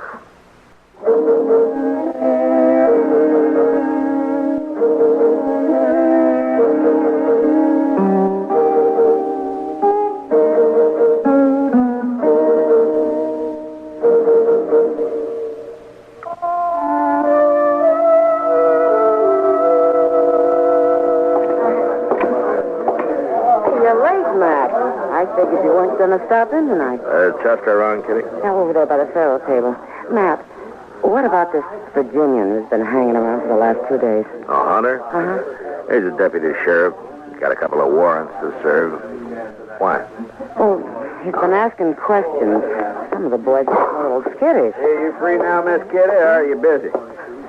What's it look like? I figured maybe you're just killing time. Howdy, Marshal. Bunko. Bought you a drink, Kitty. It's over on the bar. All right. Thanks. Matt, I'll be off in a couple of hours. Stop around. Yeah. Maybe. Hey, I understand you got a rival lawman in town, Marshal. Well, there's a deputy here from Virginia, if that's what you mean. I always figured you was the law here. Is he short in this town, Marshal? You say the word, we'll run him out. I ever ask you for help, Bunko? Well, no, but... When a man's short in Dodge, I'll run him out. No offense, Marshal. You keep your own cinch tight and don't worry about anybody else, huh?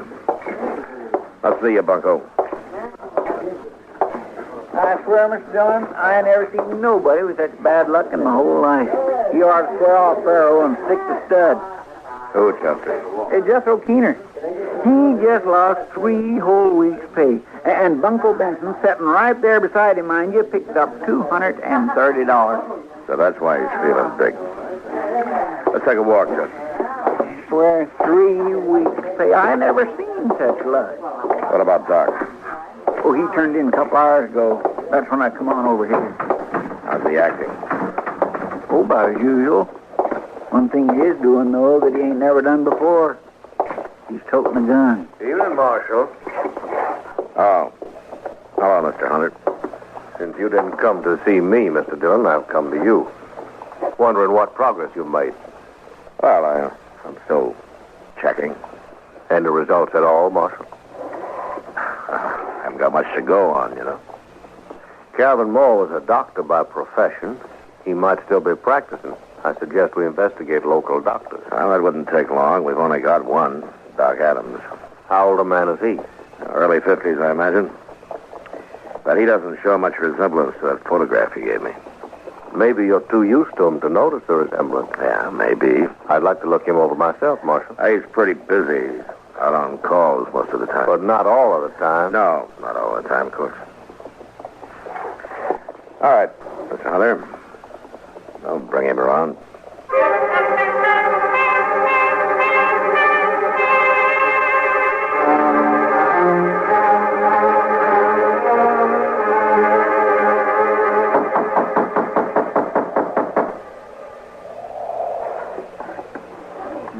That's funny, Mr. Dillon.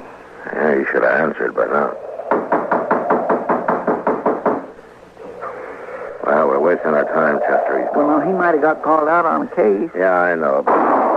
Well, what was... I was across the plaza down toward the Dodge House. Come on, Chester.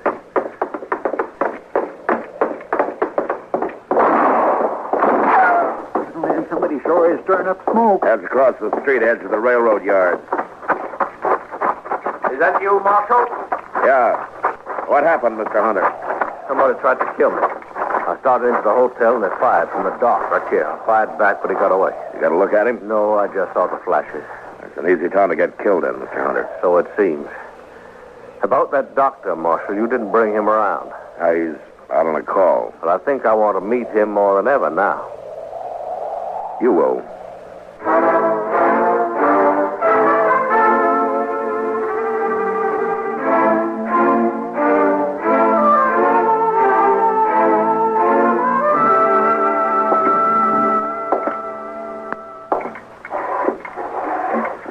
What time is it, Chester? Man, it's 2:15. Sure do hope we won't have to spend the whole night waiting in here. I don't see how Doc puts up with the smell of all this medicine and stuff. He's used to it, I guess. I suppose a man can get used to anything except dying.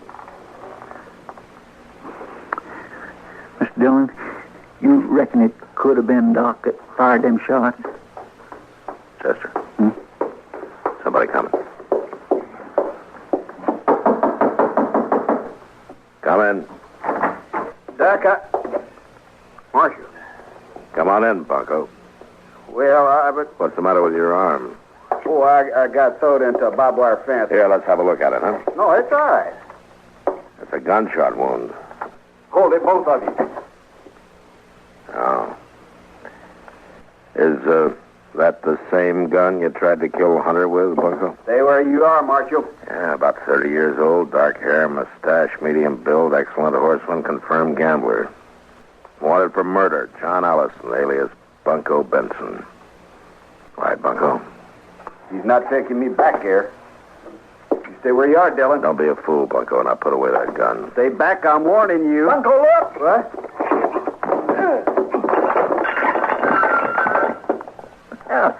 That worked pretty slick, didn't it, Mr. Dillon? Yeah, thanks, Chester.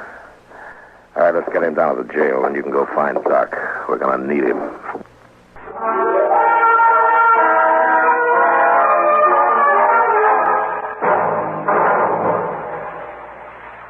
Hola, amigo. You want to know about stereo phonographs? Listen to my last bullfight on ordinary stereo.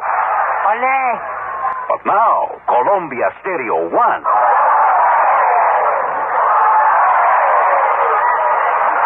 There is a corrida de toros, real life-like, magnifica. There is such a big difference in stereo phonographs. With most, all you get is a couple of speakers shooting in different directions. But with Columbia, hombre, you get fantastic stereo projection. What it does is to send circles of sound sweeping through every inch of a room. You are surrounded with live sound, live feeling, live passion. Hooray! Hooray! How they cheered me. Ask your Columbia phonograph dealer to demonstrate Stereo 1 by Columbia. Prices start as low as $39.95 for portables, $129.95 for consoles. Hey! El picador! Who let that bull out?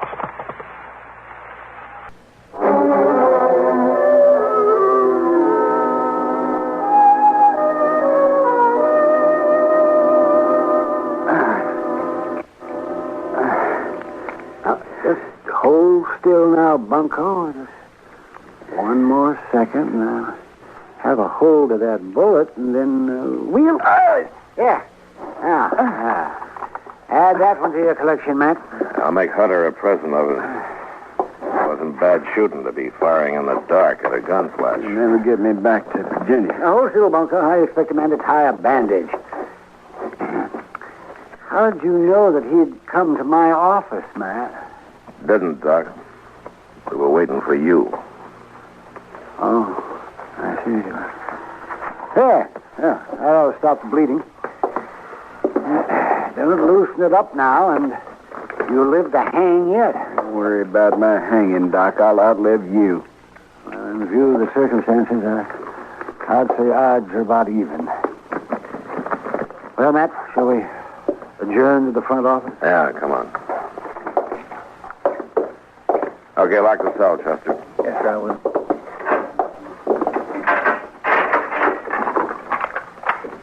I turned in at 10 o'clock tonight, Matt. I got 1 hour's sleep. They called me over to Mrs. Behan. They thought her baby was on the way. False alarm, of course. Usually is the first time. And I got back and came straight over here. Doc, you were wearing a gun earlier today. What did you do with it? I put it back in the drawer where it belonged. I realized I was acting like a fool. Was that why you were waiting in my office?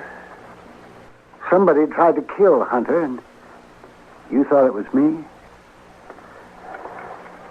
I've tried to think of some way out of this. A way out for both of us, Doc. But I got one man under arrest back there now. I can't rightly set myself up as a judge and free the other man. I'd even hoped you'd cut and run for it. You'd get away if you did, because Hunter doesn't know the country. No, I'm too old to run, Matt. What are you going to do? I'm a lawman, Doc. Right or wrong. Well, then, I guess I'm under arrest. No, I didn't say that. Doc Adams here. Oh, there you are. Yeah, what's the trouble? There's a fellow in the railroad yards who was asleep on the track. Drunk, I guess, and they went to switching cars. And, well, you better come, Doc. He's awful bad.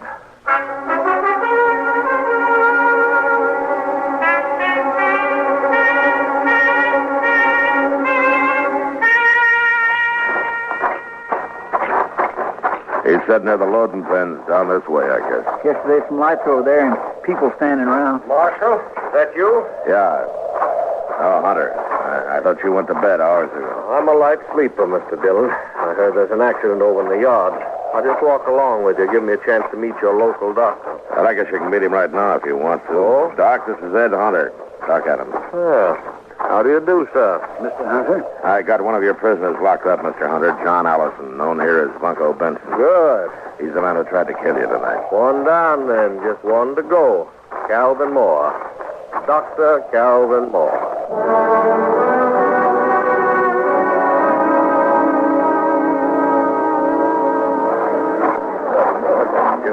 All right, move back, will you, please?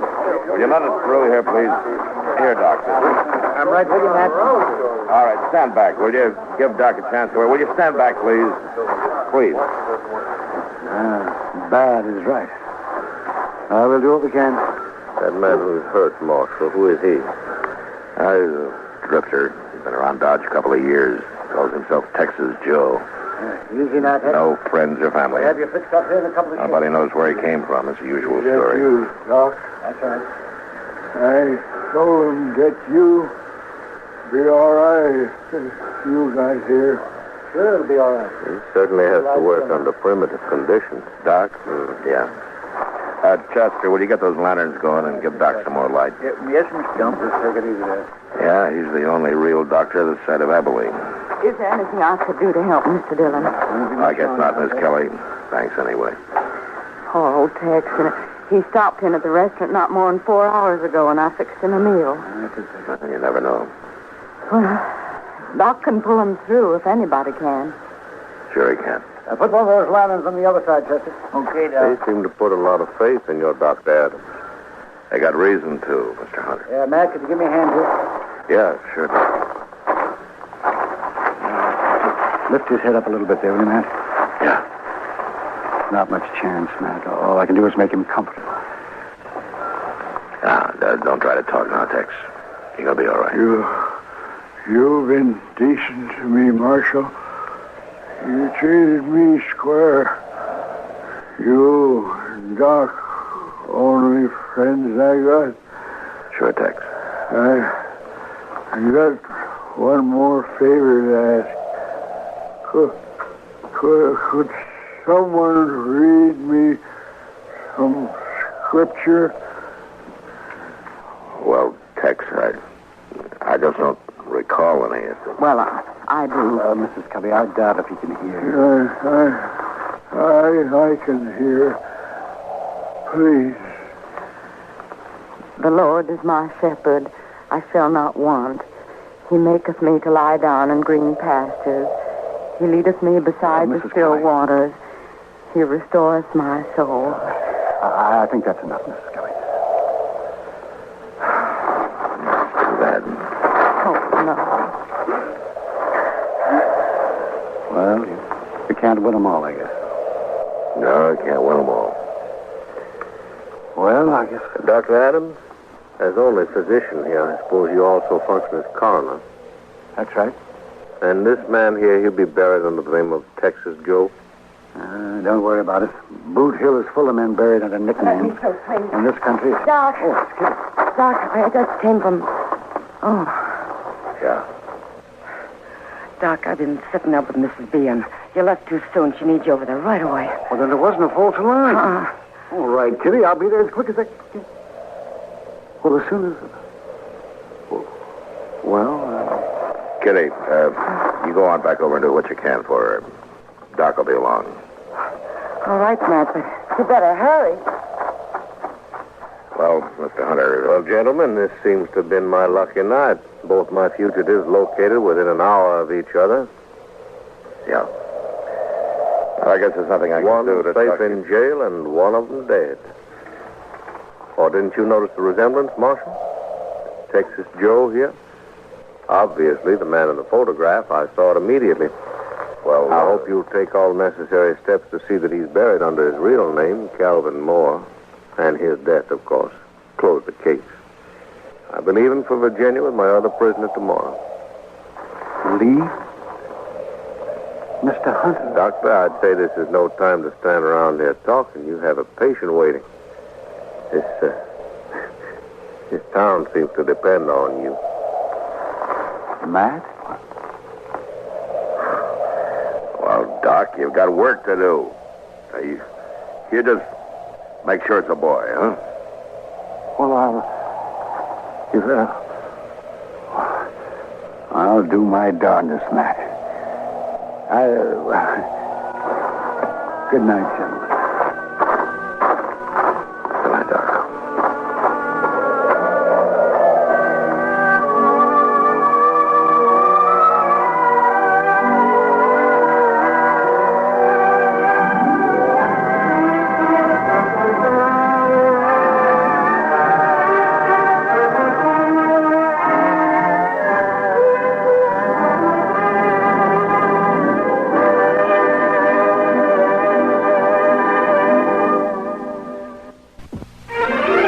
Gunsmoke. Produced and directed in Hollywood by Norman McDonald, stars William Conrad as Matt Dillon, U.S. Marshal. The story was specially written for Gunsmoke by Les Crutchfield, with editorial supervision by John Meston. Featured in the cast were Lawrence Dobkin, Harry Bartell, Ralph Moody, and Virginia Christine.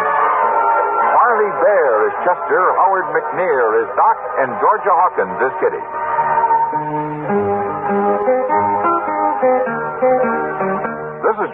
Walsh, inviting you to join us again next week when CBS Radio presents another story of the Western frontier. When Matt Dillon, Chester Proudfoot, Doc, and Kitty, together with all the other hard-living citizens of Dodge, will be with you once more. It's America growing west in the 1870s. It's Gunsmoke. A lot of these old shows, particularly in the 50s, were not recorded professionally. The way at least the network broadcasts of them.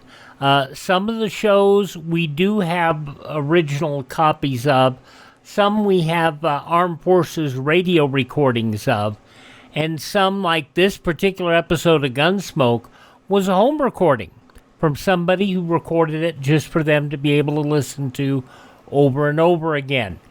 Before there were DVRs and VHS recorders, people spent the rather pricey amount of money to get a reel-to-reel recorder and recorded some of these old shows. One was a gentleman up in the Albany, New York area, WROW, who, quite frankly, he did a very good job of recording what he found.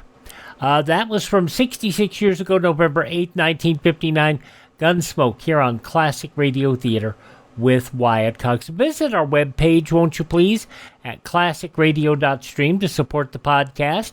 If you go there, hope you will check out Professor B's Digestive Aid. Click on the link at profbees.com. Use the promo code Wyatt to save 10% and give your stomach some real long-lasting relief. That's at profbees.com. Promo code Wyatt. Your purchase supports the show. All right, coming up next, Bob Bailey as Johnny Dollar.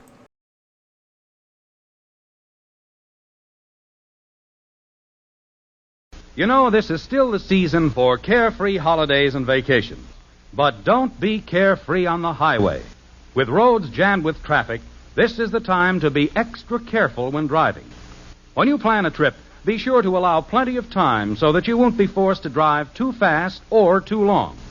When you get tired at the wheel, you lose your skill and your judgment. So don't drive too many hours at a stretch.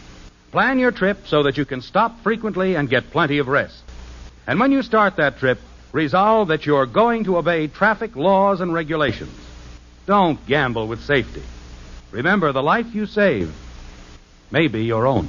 Okay, for our final look at the 4 shows that we listened to on this date, we're going to roll back a little bit and listen to an episode of yours truly, Johnny Dollar, starring Bob Bailey. This broadcast at 5:05 Eastern Time. This is apparently another off-the-air recording from somebody's personal collection. This one, as we said, broadcast 5:05 Eastern Time on Sunday, the 8th day of November, 1959. Johnny Dollar. John, this is Harry Branson at Philadelphia Mutual Liability and Casualty Insurance Company. Well, it's about time, Harry. How come I haven't heard from you lately? Fortunately, we've had no problems recently. That is, nothing requiring investigation. Until now, huh? Oh, well, yes. So what's the trouble? Arson, mayhem, murder? John, it may be all of them, unless you're able to put a stop to what's going on. Sounds interesting. Who's involved in all this? And don't tell me you've been selling insurance to some gangster. Well, as a matter of fact, he is. What? An ex-gangster. At least he was known to have been mixed up with gangsters for several years. Who? Bertie Larson. Larson, huh? Well, at least the name sounds appropriate. So tell me what he's... Wait a minute. Yes, John? Isn't Bertie Larson the punk they've had before that Special Investigating Committee? Yes. The Committee on Narcotics and Gambling, the one that has the hearings on television now and then? That's the one. Well, then, Harry, if you want my advice, you'll cancel his policy, pay him off with interest, and forget him. I'm afraid that's impossible. What's more, since those hearings began, we've increased the face value of some of his policies. You have what? Yes. But now, in view of the threats he's been receiving, threats on his life, his home, his family, well, John... Maybe you're in trouble. John, do you think you can help us? And get my head blown off by some gunsel? Harry, this kind of stuff I shouldn't touch with a 10-foot pole. But don't you see... In spite of the big fee your company will have to pay me, in addition to my expense account. Just a minute. At least it'll guarantee me a decent funeral. A funeral? But if that's the way you want it, as long as you're willing to pay through the nose for my services. But, John, I didn't say... John, that is... listen to me, John. Okay, keep your shirt on, Harry. I'll run on down there and see you.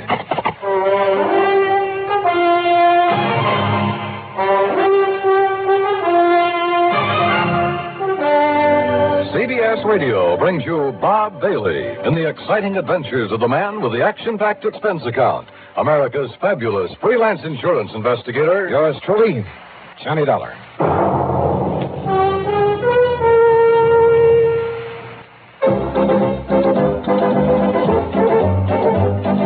Winston tastes good like a cigarette should.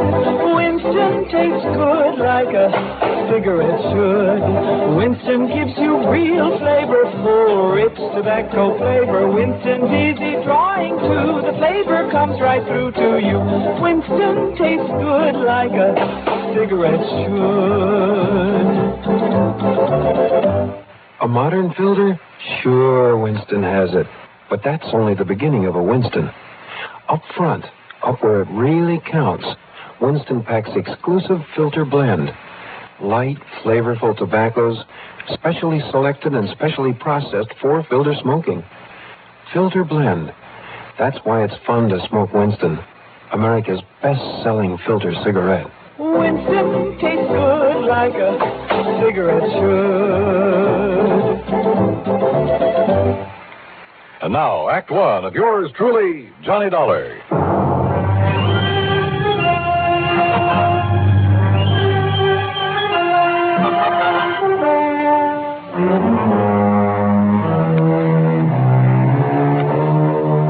Expense account submitted by Special Investigator Johnny Dollar to the Philadelphia Mutual Liability and Casualty Insurance Company.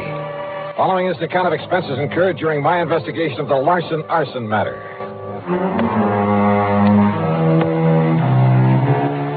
Expense account item 1, 1120 for a train to Philadelphia and a taxi to Philly Mutual's office over on Walnut Street. It was late in the afternoon, but Harry Branson, the perennial worrywart, was still there waiting for me, and he wasted no time in getting down to business.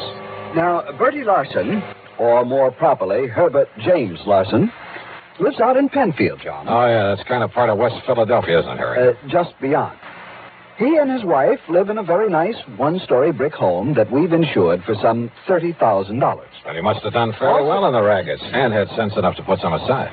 Also, John, we've insured his personal property, furniture, clothes, all the things in the house and so on, for some $20,000. No kidding. And didn't you say you've increased some of his insurance lately? To the figures I just mentioned. In the beginning, he was underinsured, but the policies provided for the increase at his option, provided, yeah, well, that's all right. You don't need to go into detail. Provided, of course, that in no event should stipulated coverage exceed actual appraised valuation. Yeah, well, now, Harry, in accordance with paragraphs A, B, and G of Article 21 of our standard comprehensive policy. Harry. Oh, yes, John. Also, his life is insured with us for $20,000. Making a total of $70,000. $70,000, yes. So if everything goes, including Bertie himself, somebody's liable to collect plenty. Exactly. Okay, who's the beneficiary? His wife, Nora. I see. And now you say that somebody's been threatening him. Oh, yes. Ever since he agreed to appear before this investigating committee. What kind of threats? Over the telephone, he tells me, warning him that if he continues to testify, well, they haven't directly threatened his life, as I understand it, but they might as well have. And then last week... Wait a sec, Harry. Haven't the police been in on this? Oh, yes. Yes, they have. And for a while, they kept some men stationed about his place. So, naturally, nothing happened. But last week, John, when he returned from one of the hearings, he phoned me and said that he'd found a can of gasoline standing on his front doorstep.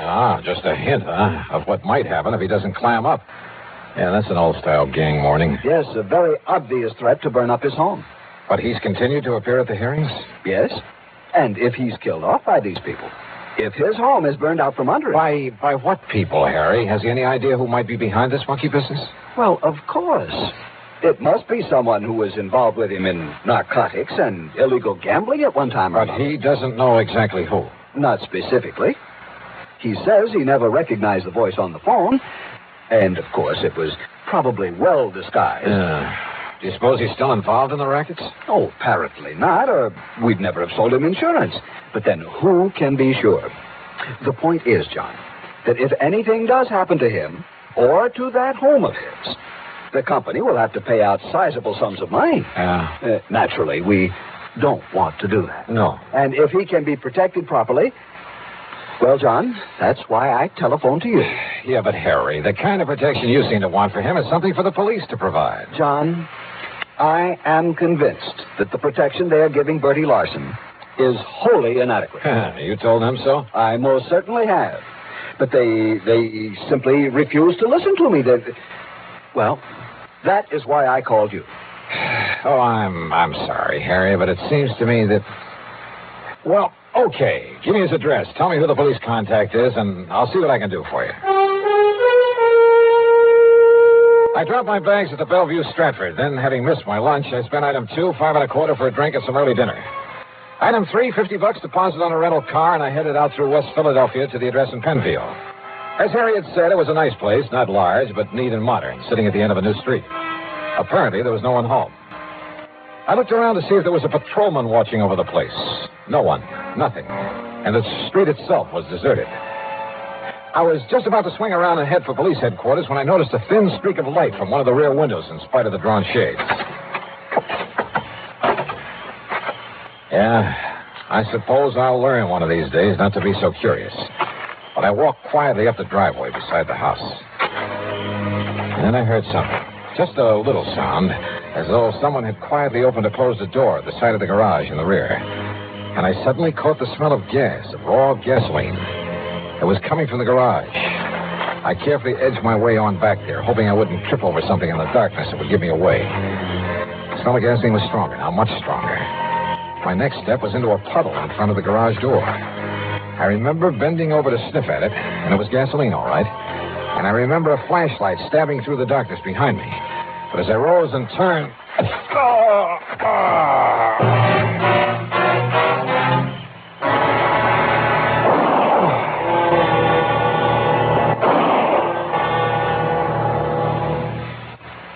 Act 2 of yours truly, Johnny Dollar, in a moment. Question: where will you find the leading stars of the entertainment world? Answer, right here on CBS Radio. Gary Moore, Arthur Godfrey, Andy Griffith, Bob and Ray, Art Linkletter, Amos and Andy, and more. The gang's all here. You'll also find the New York Philharmonic and the Metropolitan Opera back on the air. Remember, the star's address, CBS Radio. And now, Act 2 of yours truly, Johnny Dollar and the Larson Arson Matter.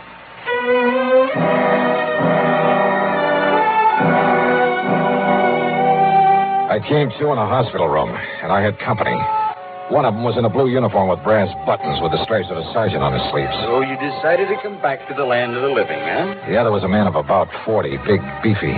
And in spite of his rather flashy clothes, he looked as though he hadn't shaved his fat, truculent face for a couple of days. Oh, well, I'm sure glad he's okay, Sergeant. Only, how was I to know he wasn't somebody come to carry out them threats against me? You know, you're lucky you didn't aim those shots at him, Bertie. He actually tried to kill somebody, Sergeant. Like I told you, I know the noise it'd bring on the nearest flatfoot. Bertie, huh? Yeah. Gee, Mr. Dollar. Now, you just take it easy, Dollar. Bertie nearly broke your head when he found you prowling around his home a while ago. Oh, brother, you're telling me. But I didn't know, Dollar. I didn't know who you was till me and the cop went through your pockets and seen your identification. Okay, now look. I come home and seen you sneaking around and had gasoline all over my garage like somebody was going to put a torch to it. Okay, Bertie. So you can't blame me for slugging me. Yeah, now, But Bertie. I'm sure sorry I did it, Dollar. Dollar, the hospital bill's on me, so live it up, huh? Oh, yeah, sure. Okay, now, Bertie. Dollar's going to be all right, so you go along, huh? I'll check with you later. Oh, yeah, sure. Okay. Oh, I'm going up in the country to make sure my wife's all right. Up in the country? Yeah, up in the Catskills with a couple of relatives, Mac and Josie. Oh, you don't think I'd leave her stay around here with those people on the phone saying they're going to burn me out if I don't stop yapping at that committee? And you don't know who it is making the threats, huh? I sure wished I did. Okay, run along now, Bertie. No, wait, please. Well, what is it, Doc? Well, I'd like to talk to Bertie some more. Well, sure. Not until the medics say you're all right and let you out of here. And besides, I want to talk to you myself. Now, go along, Bertie. Yeah, sure. All right, now look, Sergeant. Just stay flat on the bed, Dollar. And now you're lucky Bertie didn't kill you. And I can't say I would have blamed him. Why didn't you come to me before trying to contact him? I could have given you all the information you need about this case. Now, look, Sergeant. Not only have saved you a lot of trouble, but kept you from getting banged on the head. Okay. All you private dicks are alike. Now, listen, will you? As for that nosy guy over at your insurance company who's been bothering me 3 and 4 times a day, well, now I've got 2 of you to keep from upsetting the apple cart. What's that supposed to mean? Bertie Larson isn't the man this investigating committee's after. What? Of course not. He's strictly small time. And he hasn't even been that since he served a stretch on a burglary arson rap. What about the narcotics and gambling that's under investigation? He was never any more than a messenger boy for the big shots. Well, now, what's the importance of these hearings? Now, don't you see, if the committee can hold him up as a guy who talks and doesn't get hurt by him, well, it'll help them flush out some of the others. And who knows, maybe some of his information might have a little value, and he'd be glad to give it. Yeah? Why? Bertie's been trying to run a used car business. Legitimate? Or is it cover-up for something else? Legitimate. You're sure of that? Darling, that stupid punk has been so scared since he got out of the clink. And listen. I'm listening. The publicity that he's been getting from the hearings, because of cooperating with the committee, why, it's practically made a public hero out of him. Who knows? Maybe it'll help his business enough to get him out of the red for once. That's why he's singing like a canary, probably making half of it up just to keep his name in the paper. Well, what about the threats he's been getting? You know something? We've only got his word about those threats. For all we know. And he's making them up himself. Maybe. Oh, all right. So what if some of his old pals are calling him up, telling him to lay off, huh? If they try anything foolish, we'll nab them. Matter of fact, there are a few of those guys around here we just love to have something on. So maybe all this will flush them out for us. Or get Bertie killed? Ask me. I don't think anybody'd even bother to rub him out. I hope you're right, Sergeant. Sure. So, Ollie, that's that. No, when you're wait. up and around, come on over to the station and see me. But meantime, leave this to me, will you? Oh, wait a minute, will you? What about that gasoline he mentioned that was spilled all over his garage? Oh, one of those shots he fired. And now look. Drilled a hole in a can of gas he had lying around. Yeah? Sure, saw it there myself. Look, Sergeant. See you later, Dollar. Oh, wait a minute, will you? Sergeant!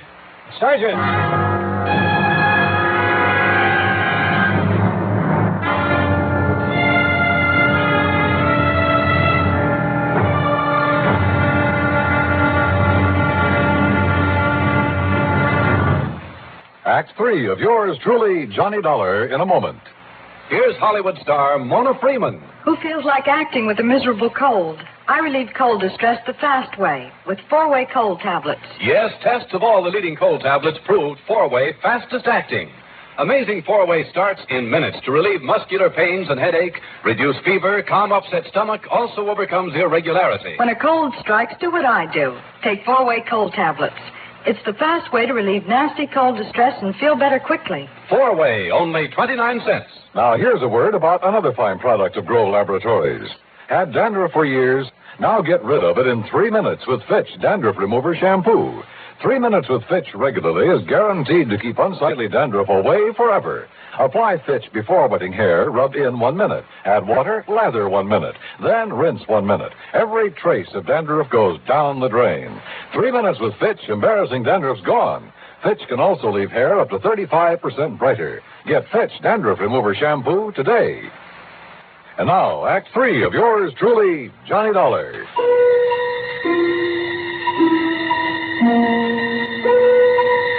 There was something all wrong about the whole setup. I'd smelled the gasoline around that garage before Bertie Larson had slugged me. And what about the can of gasoline he said was left on his doorstep as a warning? Like somebody'd burn him out if he kept on testifying before the Special Investigating Committee. Were the police overlooking that? And then, suddenly, I began to smell a rat, a big one. Don't ask me why. I climbed rather painfully out of the hospital bed, put on my clothes, and pulled the corny trick of going out by way of the fire escape.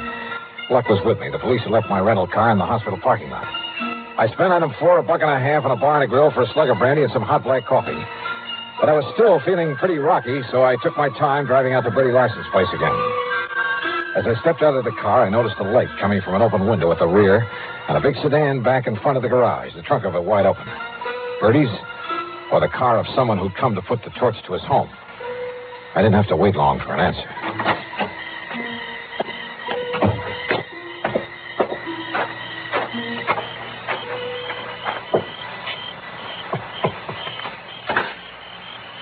Bertie. Huh? Going up in the country, huh, to see your wife? Oh, Dollar. Yeah, that's right. Oh, say, listen, Dollar. It's lucky you come by here. Is it? Lucky for you or for me? Oh, no, listen, I come by to pick up some things, you know, to haul up to my wife. You know what happens? Yeah? When I pulls up in the driveway, there's some guy running away out back. So I yells him to stop, but he keeps on going, and it's so dark I can't see where to throw a shot. And listen. I'm listening. Then I smell gasoline. It's coming from inside the house. So I unlock the door and go in, and you know what I find in there? Go on, Bertie. Come on. Come on inside, Dollar. I'll show you. Oh, it's lucky I come by here. That's all I got to say. Hey, wait a minute. Were you figuring on moving out of here? Huh? What do you mean? Oh, now, don't tell me this is all the furniture you keep in this place. Oh, of course not. I sent a lot up to Josie and Mac from where my wife is staying with them. But if the place burned down, you wouldn't hesitate to collect insurance on all the furnishings, would you? You're trying to be funny, Dollar. Now, look. Look here in my den. You see? You see where somebody dumped gas all over the rug? Laid them celluloid strips and out over the windowsill so as you could put a match to it from the outside? Yeah, I see, Bertie. Well, it's the guy I seen running away from you who was going to burn me out. You see how he broke in by forcing the screen on that window? I see where this spring was bashed out from the inside. What'd you say? And I fail to see any footprints in the flower bed below it. No wonder you served a term for arson, among other things. Huh? Oh, listen. I mean the sloppy setup you made here. What are you talking about? You've been losing your shirt in the used car business. So it looked like you might have to take a chance at the rackets again. Are you out of your mind? But then this investigating committee came along. Talking freely before them gave you an excuse to claim you were getting threats. Oh, now, listen. You filled up the insurance on this place to the limit. Then gave out the tale about gasoline left on your doorstep as a warning. Oh, listen. All of it. So that when your house went up in flames, everybody would think it was set by the mythical person who was supposed to be making the threats. You're crazy. Meantime, of course, you've carefully emptied the place of anything valuable. In storage with these pals of yours, Josie and Mac, up in the Catskills, if any such people really exist. Now, listen. This home and the garage would probably be nothing but ashes right now if I hadn't come along earlier. Could have killed you then, Dollar, so Kill maybe me? I'd better... I think you were just a lousy shot. Yeah? But when all that noise brought the police and you found out who I am, why, sure, you could use me to help build up your case for whenever you decided to fire this place. You thought. But it didn't work, Bertie, because... Oh, no, you don't. Come on, put your hand up. Come on, over your head. Reach, Bertie. No, listen. Can't even pull a gun quickly, can you? You don't need to, Dollar. Oh, what? Don't move. I'm right in back of you. Drop the gun. Kill him. Yeah, Nora. Kill him. We'll fire the joint and get up in the country where Josie and Mac will swear we've been with him all the time. Yeah, Bertie. Yeah, that's what we'll do. And listen, we'll strip this guy after you knock him off. They'll find his bones after the fire, and they'll think it's me. That's another $20,000 of insurance to collect. No, Bertie. What? I'm leaving both of you here. You gone crazy? After this nice setup, I'd be crazy if I didn't take all I could get out of it. You ready, Bertie? Aurora, listen. All right, Dollar, now it's you. Drop it, Nora. Where'd you come from, you dirty...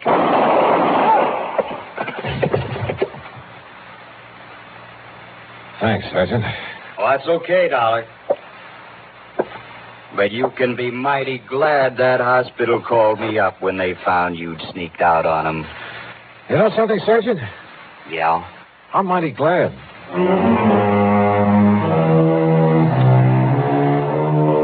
Expense account total, including my hospital bill, my room at the Bellevue, and a couple of meals, plus, of course, the trip back to Hartford, $79.75. Remarks? Why bother? From here on in, it's up to the company and the police to straighten things out.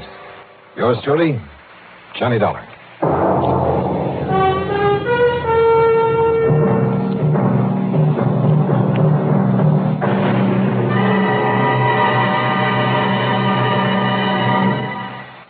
Our star will return in just a moment.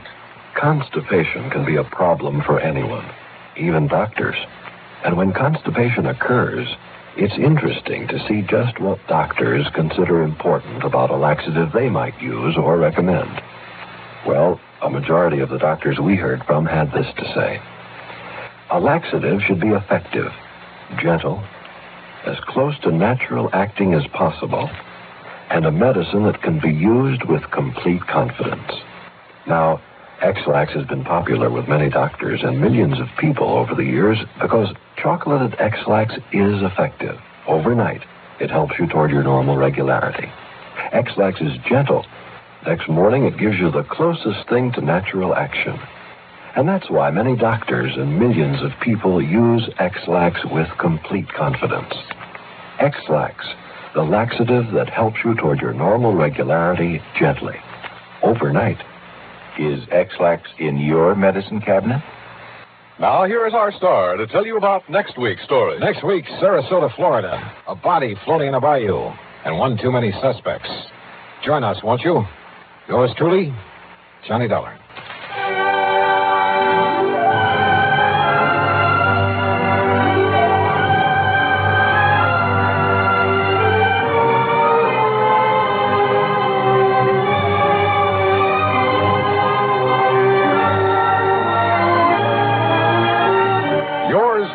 Johnny Dollar, starring Bob Bailey, originates in Hollywood and is written, produced, and directed by Jack Johnstone.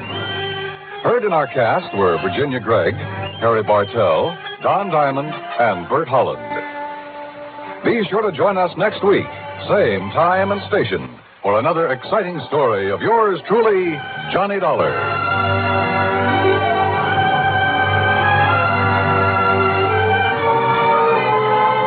This is Dan Cubberly speaking.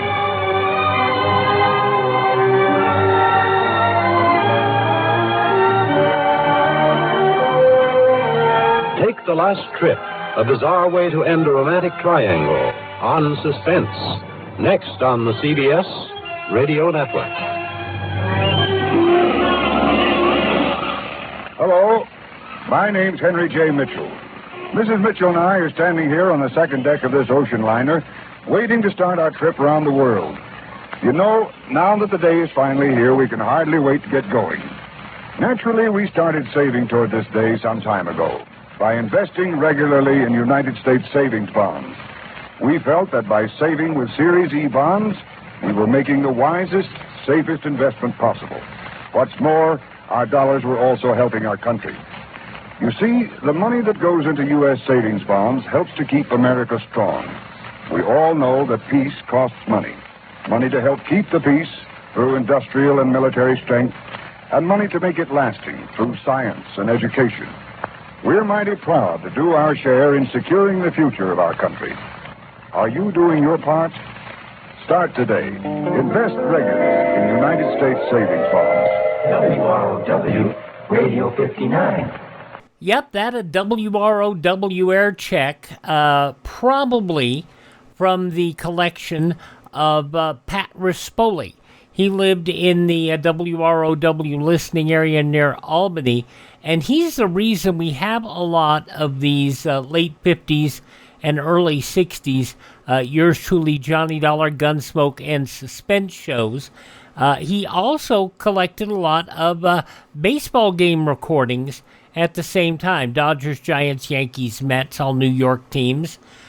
He traded his recordings heavily, and they survived the ebbs and flows of collecting among collectors since he passed away at the age of 53 back in 1979.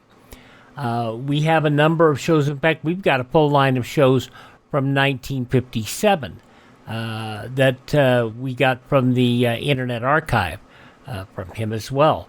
I did a little number crunching, and while television sets at the time were $200 to $400 for a good television set, a good tape recorder for home use was about $100 to $200.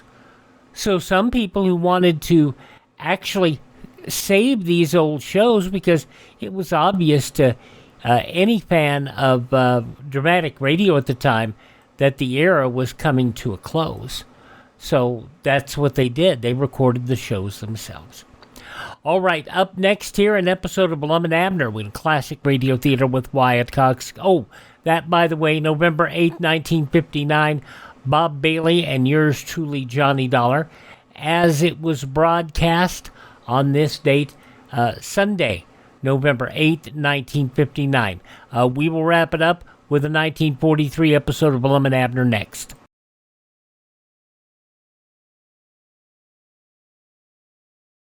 Keep your guard up. That's the key slogan of the 1950 National Guard recruiting drive, and it's a slogan as timely as today's headlines. More than ever before, America stands prepared, and the National Guard must recruit approximately 220,000 men as soon as possible. By joining the National Guard, young men will have the advantage of choosing their own unit and preparing themselves for promotion by being in a job for which they are best qualified. Investigate the National Guard now. Help America to keep up its guard. Now we wrap up this Saturday edition of Classic Radio Theater with an episode of Blum and Abner 82 years ago, November 8th, 1943. To give you an idea of what's being talked about here, Blum and Abner trying to open a motion picture theater. Problem is Squire Skimp's trying to compete with them. The makers of Alka-Seltzer bring you Blum and Abner.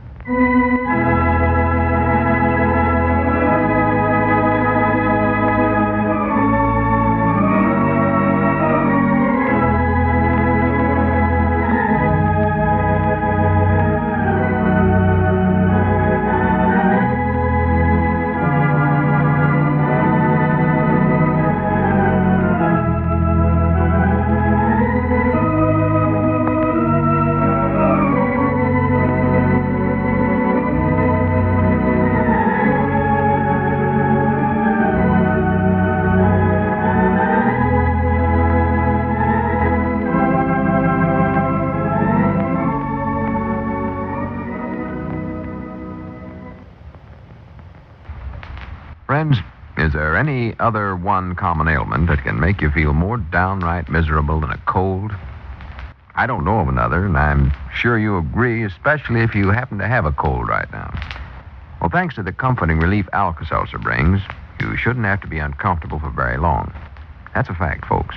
Alka-Seltzer, when taken according to the easy-to-follow directions on the package, can promptly and pleasantly ease that dull ache-all-over misery of a cold and help make you feel more comfortable in a hurry. By the way, have you ever tried Alka-Seltzer as a gargle to soothe that accompanying sore throat? Well, you should do that, too. Remember, then, if you have a cold now or next time you catch one, start at once to take care of yourself, of course. Get lots of rest, eat sensibly, dress wisely, get ample vitamins. Take Alka-Seltzer and also use it as a gargle. All druggists have these modern effervescent tablets in 30 and 60-cent size packages. And now, let's see what's going on down at Pine Ridge. Well, yesterday, Blum and Abner learned that Squire Skimp's threat to open a competitive theater was not idle talk. He's rented the lodge hall for his theater and also the chairs which the old fellows had planned on using in their picture house. As we're looking on the little community today, we find Blum and Abner in their Jot 'em Down store and library trying to solve the seating problem. Listen. Well, we got to have seats of some kind, Abner. We can't expect folks to stand up and watch the show. Well, we can't afford to buy new ones neither, Lum. Them things runs into an awful lot of money. Oh, no, I don't know what to do. Me neither. I never slept a wink all last night worrying about it. All right, doggies, wait a minute, Lum. Maybe we could get them seats over at the schoolhouse, 'cause they don't run school at night. The scholars just take up books during the daytime. Yeah, but we'd have to be toting the chairs over to the picture show every night and back to the schoolhouse every morning. Oh. No, that wouldn't do. I thought about getting some rocking chairs and putting over there, but folks get to rocking, they all wind up down the front row. Yeah, they floor slanting that way. No, they can't rock on that sliding floor. And I doubt if we could get enough rockers to go in there, too, Lum. That'd take an awful lot of them. Yeah, them desks, so wouldn't do it all, Abner. They'd be too little. Too little? Why, sure. Well, maybe we could just let the children sit in them littlesons, put them up on the front row, you know. No, I don't believe that'd work nohow. Couldn't get children to come to a show if they had to sit down at school desks to see it. No. They'd feel like they'd got caught in a trap or something. Yeah, I reckon they do like to get as far away from them things as they can. Now, I'm feared that idea ain't gonna help us none. Well, I don't know what we can do then. I thought that you'd done made a deal with Mose Moose to rent them chairs from the lodge hall. You said you did. Well, I did. I jumped Mose about that this morning, too, but he says Squire called a meeting of the trustees of the lodge yesterday and made him a proposition to rent the chairs and the lodge hall both. Oh? See, Squire's one of the high officers in the lodge, and they'll do might nigh anything he says. Well, you ought to have got Mose to put that in writing then when you made that deal with him, Lum. Yeah, I reckon I ought to. Never seemed necessary then, though, because Squire or nobody else was planning to open up another show then. No. You know, I wish now we'd thought about renting that lodge hall. That's going to make a dandy place for a show, and we wouldn't have had to remodel that warehouse like we're having to do, Lum. Wouldn't cost us nothing to open up there. I know it. I just never had no ideas they'd rent it, though. They never have let it out for anything like that before. No, they never. Or leastways not that I recollect of, they ain't. No, I'll tell you one thing. If Squire Skimp thinks he's going to keep us from opening up our picture show just by renting them chairs, he's got another thinker coming, though. He has, huh? I'm more determined than ever to make a success out of it now. All right, Doggy, that's the way I like to hear you talk, Lum. That's the spirit of the show. I believe we got the jump on Squire, too. Got to jump on him? Yeah. Huh? We got started before he did. Oh. I don't mean started jumping, neither. Well, I just wondered what you meant. I thought you meant we ought to jump on him. I'm in favor of that, Lum. Give him a whooping. I'll help you do it. Jump on him the first time he comes in here. I'll tell you what, Lum. You get him over here, and I'll get up over the door there, and when he comes in the front door, I'll jump right down straddle of his shoulder. I ain't talking about that kind of jumping, Abner. Well, what other kind is it to do? We got to jump on him. We got started before he did. Huh? We got the music all arranged for her. Oh, yeah, we got that, yeah. Grandpappy Spears and his player piano, we got the music, yeah. And we've got a moving picture machine all bought and some films to run in it. Cedric's learned how to operate the machine good now. He practices on it half the time. Yeah. Old Squire's going to find out he's bucking up against the wrong fellers, yeah. Ain't no doubt about that, especially when we jump on him. Yeah, I wouldn't be a bit surprised if he goes bankrupted in a couple of weeks. Oh, at least that. May not be out of the hospital in that length of time we get done with him. I wish we could open up our picture show tomorrow, though, Lum. Well, I don't know. Don't see why we can't open by Thursday anyway. Thursday? That is, if we can get some chairs by that time. Well, let's get some in, Lum. Well, where? Well, I don't know, but whatever we do, this get opened up before Squire Skimp does, Lum. Well, don't worry, we will. Yeah, got to do it. Got to be. Yeah, there comes our pioneer player now. Huh? Our pioneer player, Grandpap. Oh, yeah, old Grandpap, bless his heart. I love that feller as a friend. He is a true friend if ever I seen one. Yeah, we're lucky to get him. Oh, yes, we are. We sure are. Hope he's bought some new rolls of music for his pioneer like I told him to. I do, too. Folks is going to get awful tired of hearing them 2 rolls that he's got for it. That Steamboat Bill and Casey Jones ought to have some new ones, yeah. Well, howdy, Grandpap. Yeah, howdy. Come on in, Grandpap, old boy. Say, did you get some new music? How's that, Abner? Lum wants to know if you bought some new music rolls for the player pioneer yet. Oh, yep. Yeah, I did. I knowed you would. Ain't got 'em yet, but I ordered 'em. Well, good for you, Grandpap.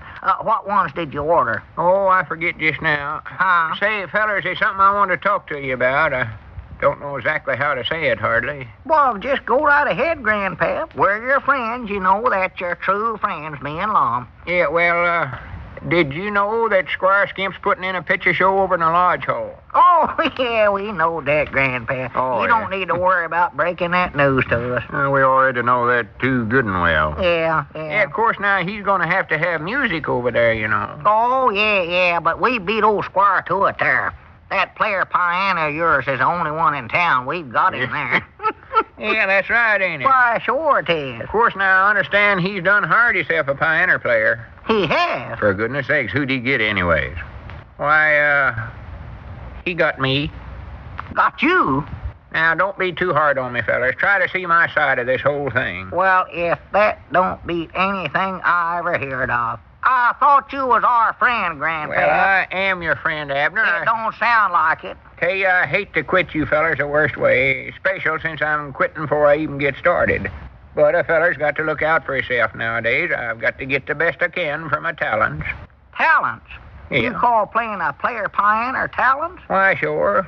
And us fellers with talents ain't good business heads as a rule, and we're always getting underpaid. But Squire said he wouldn't take advantage of me that way. He'll pay me a fair wage. All right, doggies. I can't get over this, Grandpap. How much is Squire giving you, Grandpap? $6 a week. Just twice what you fellers offered. Did he know that you was aiming on furnishing the music for us? Yeah, he said that was the reason he was paying me such wages as that. That sounds like him, all right. Grandpap, supposing we raise them wages a little.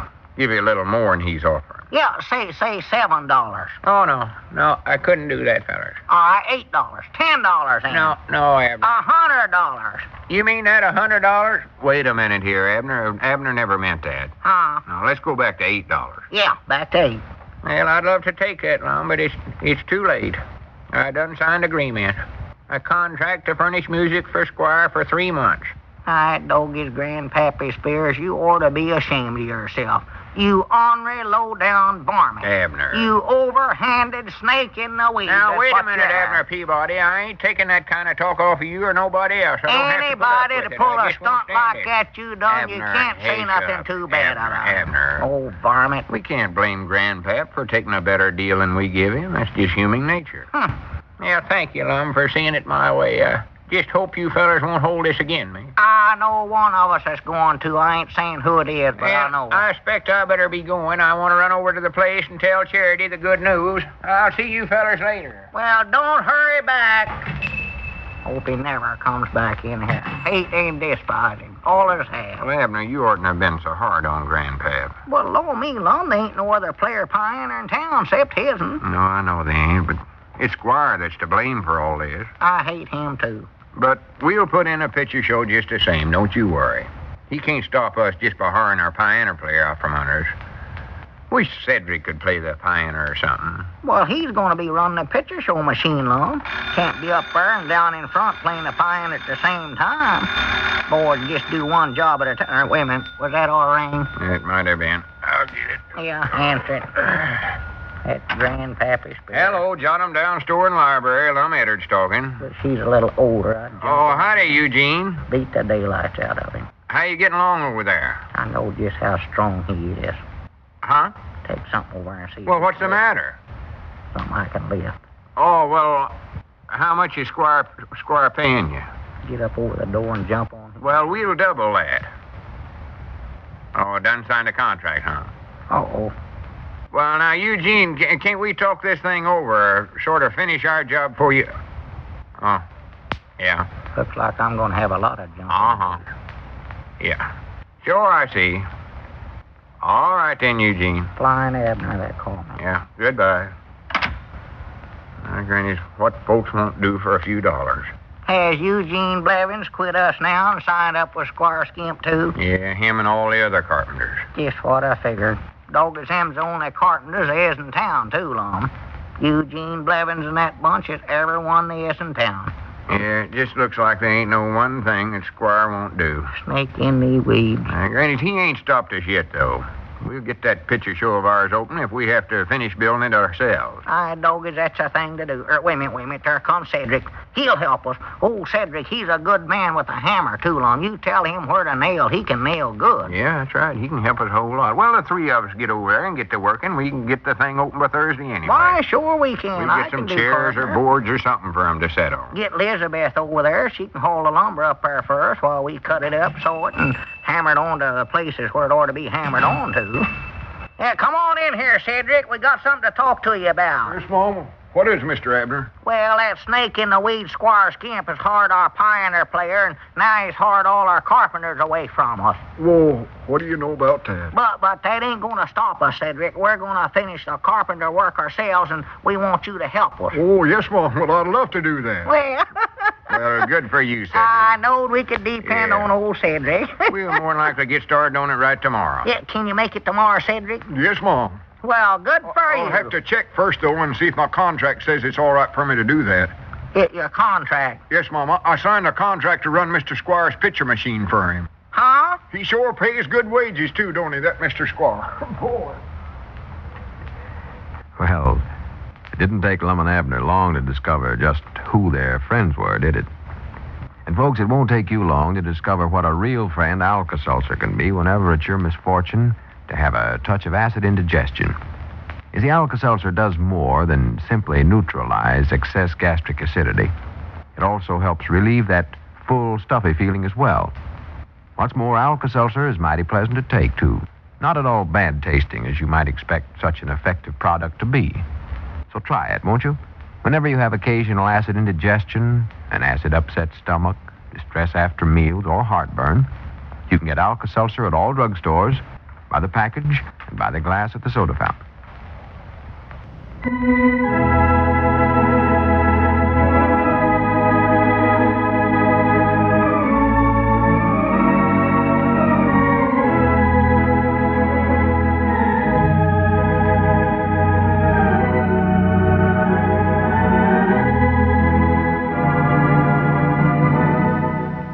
Just what you'd expect from Squire Skimp.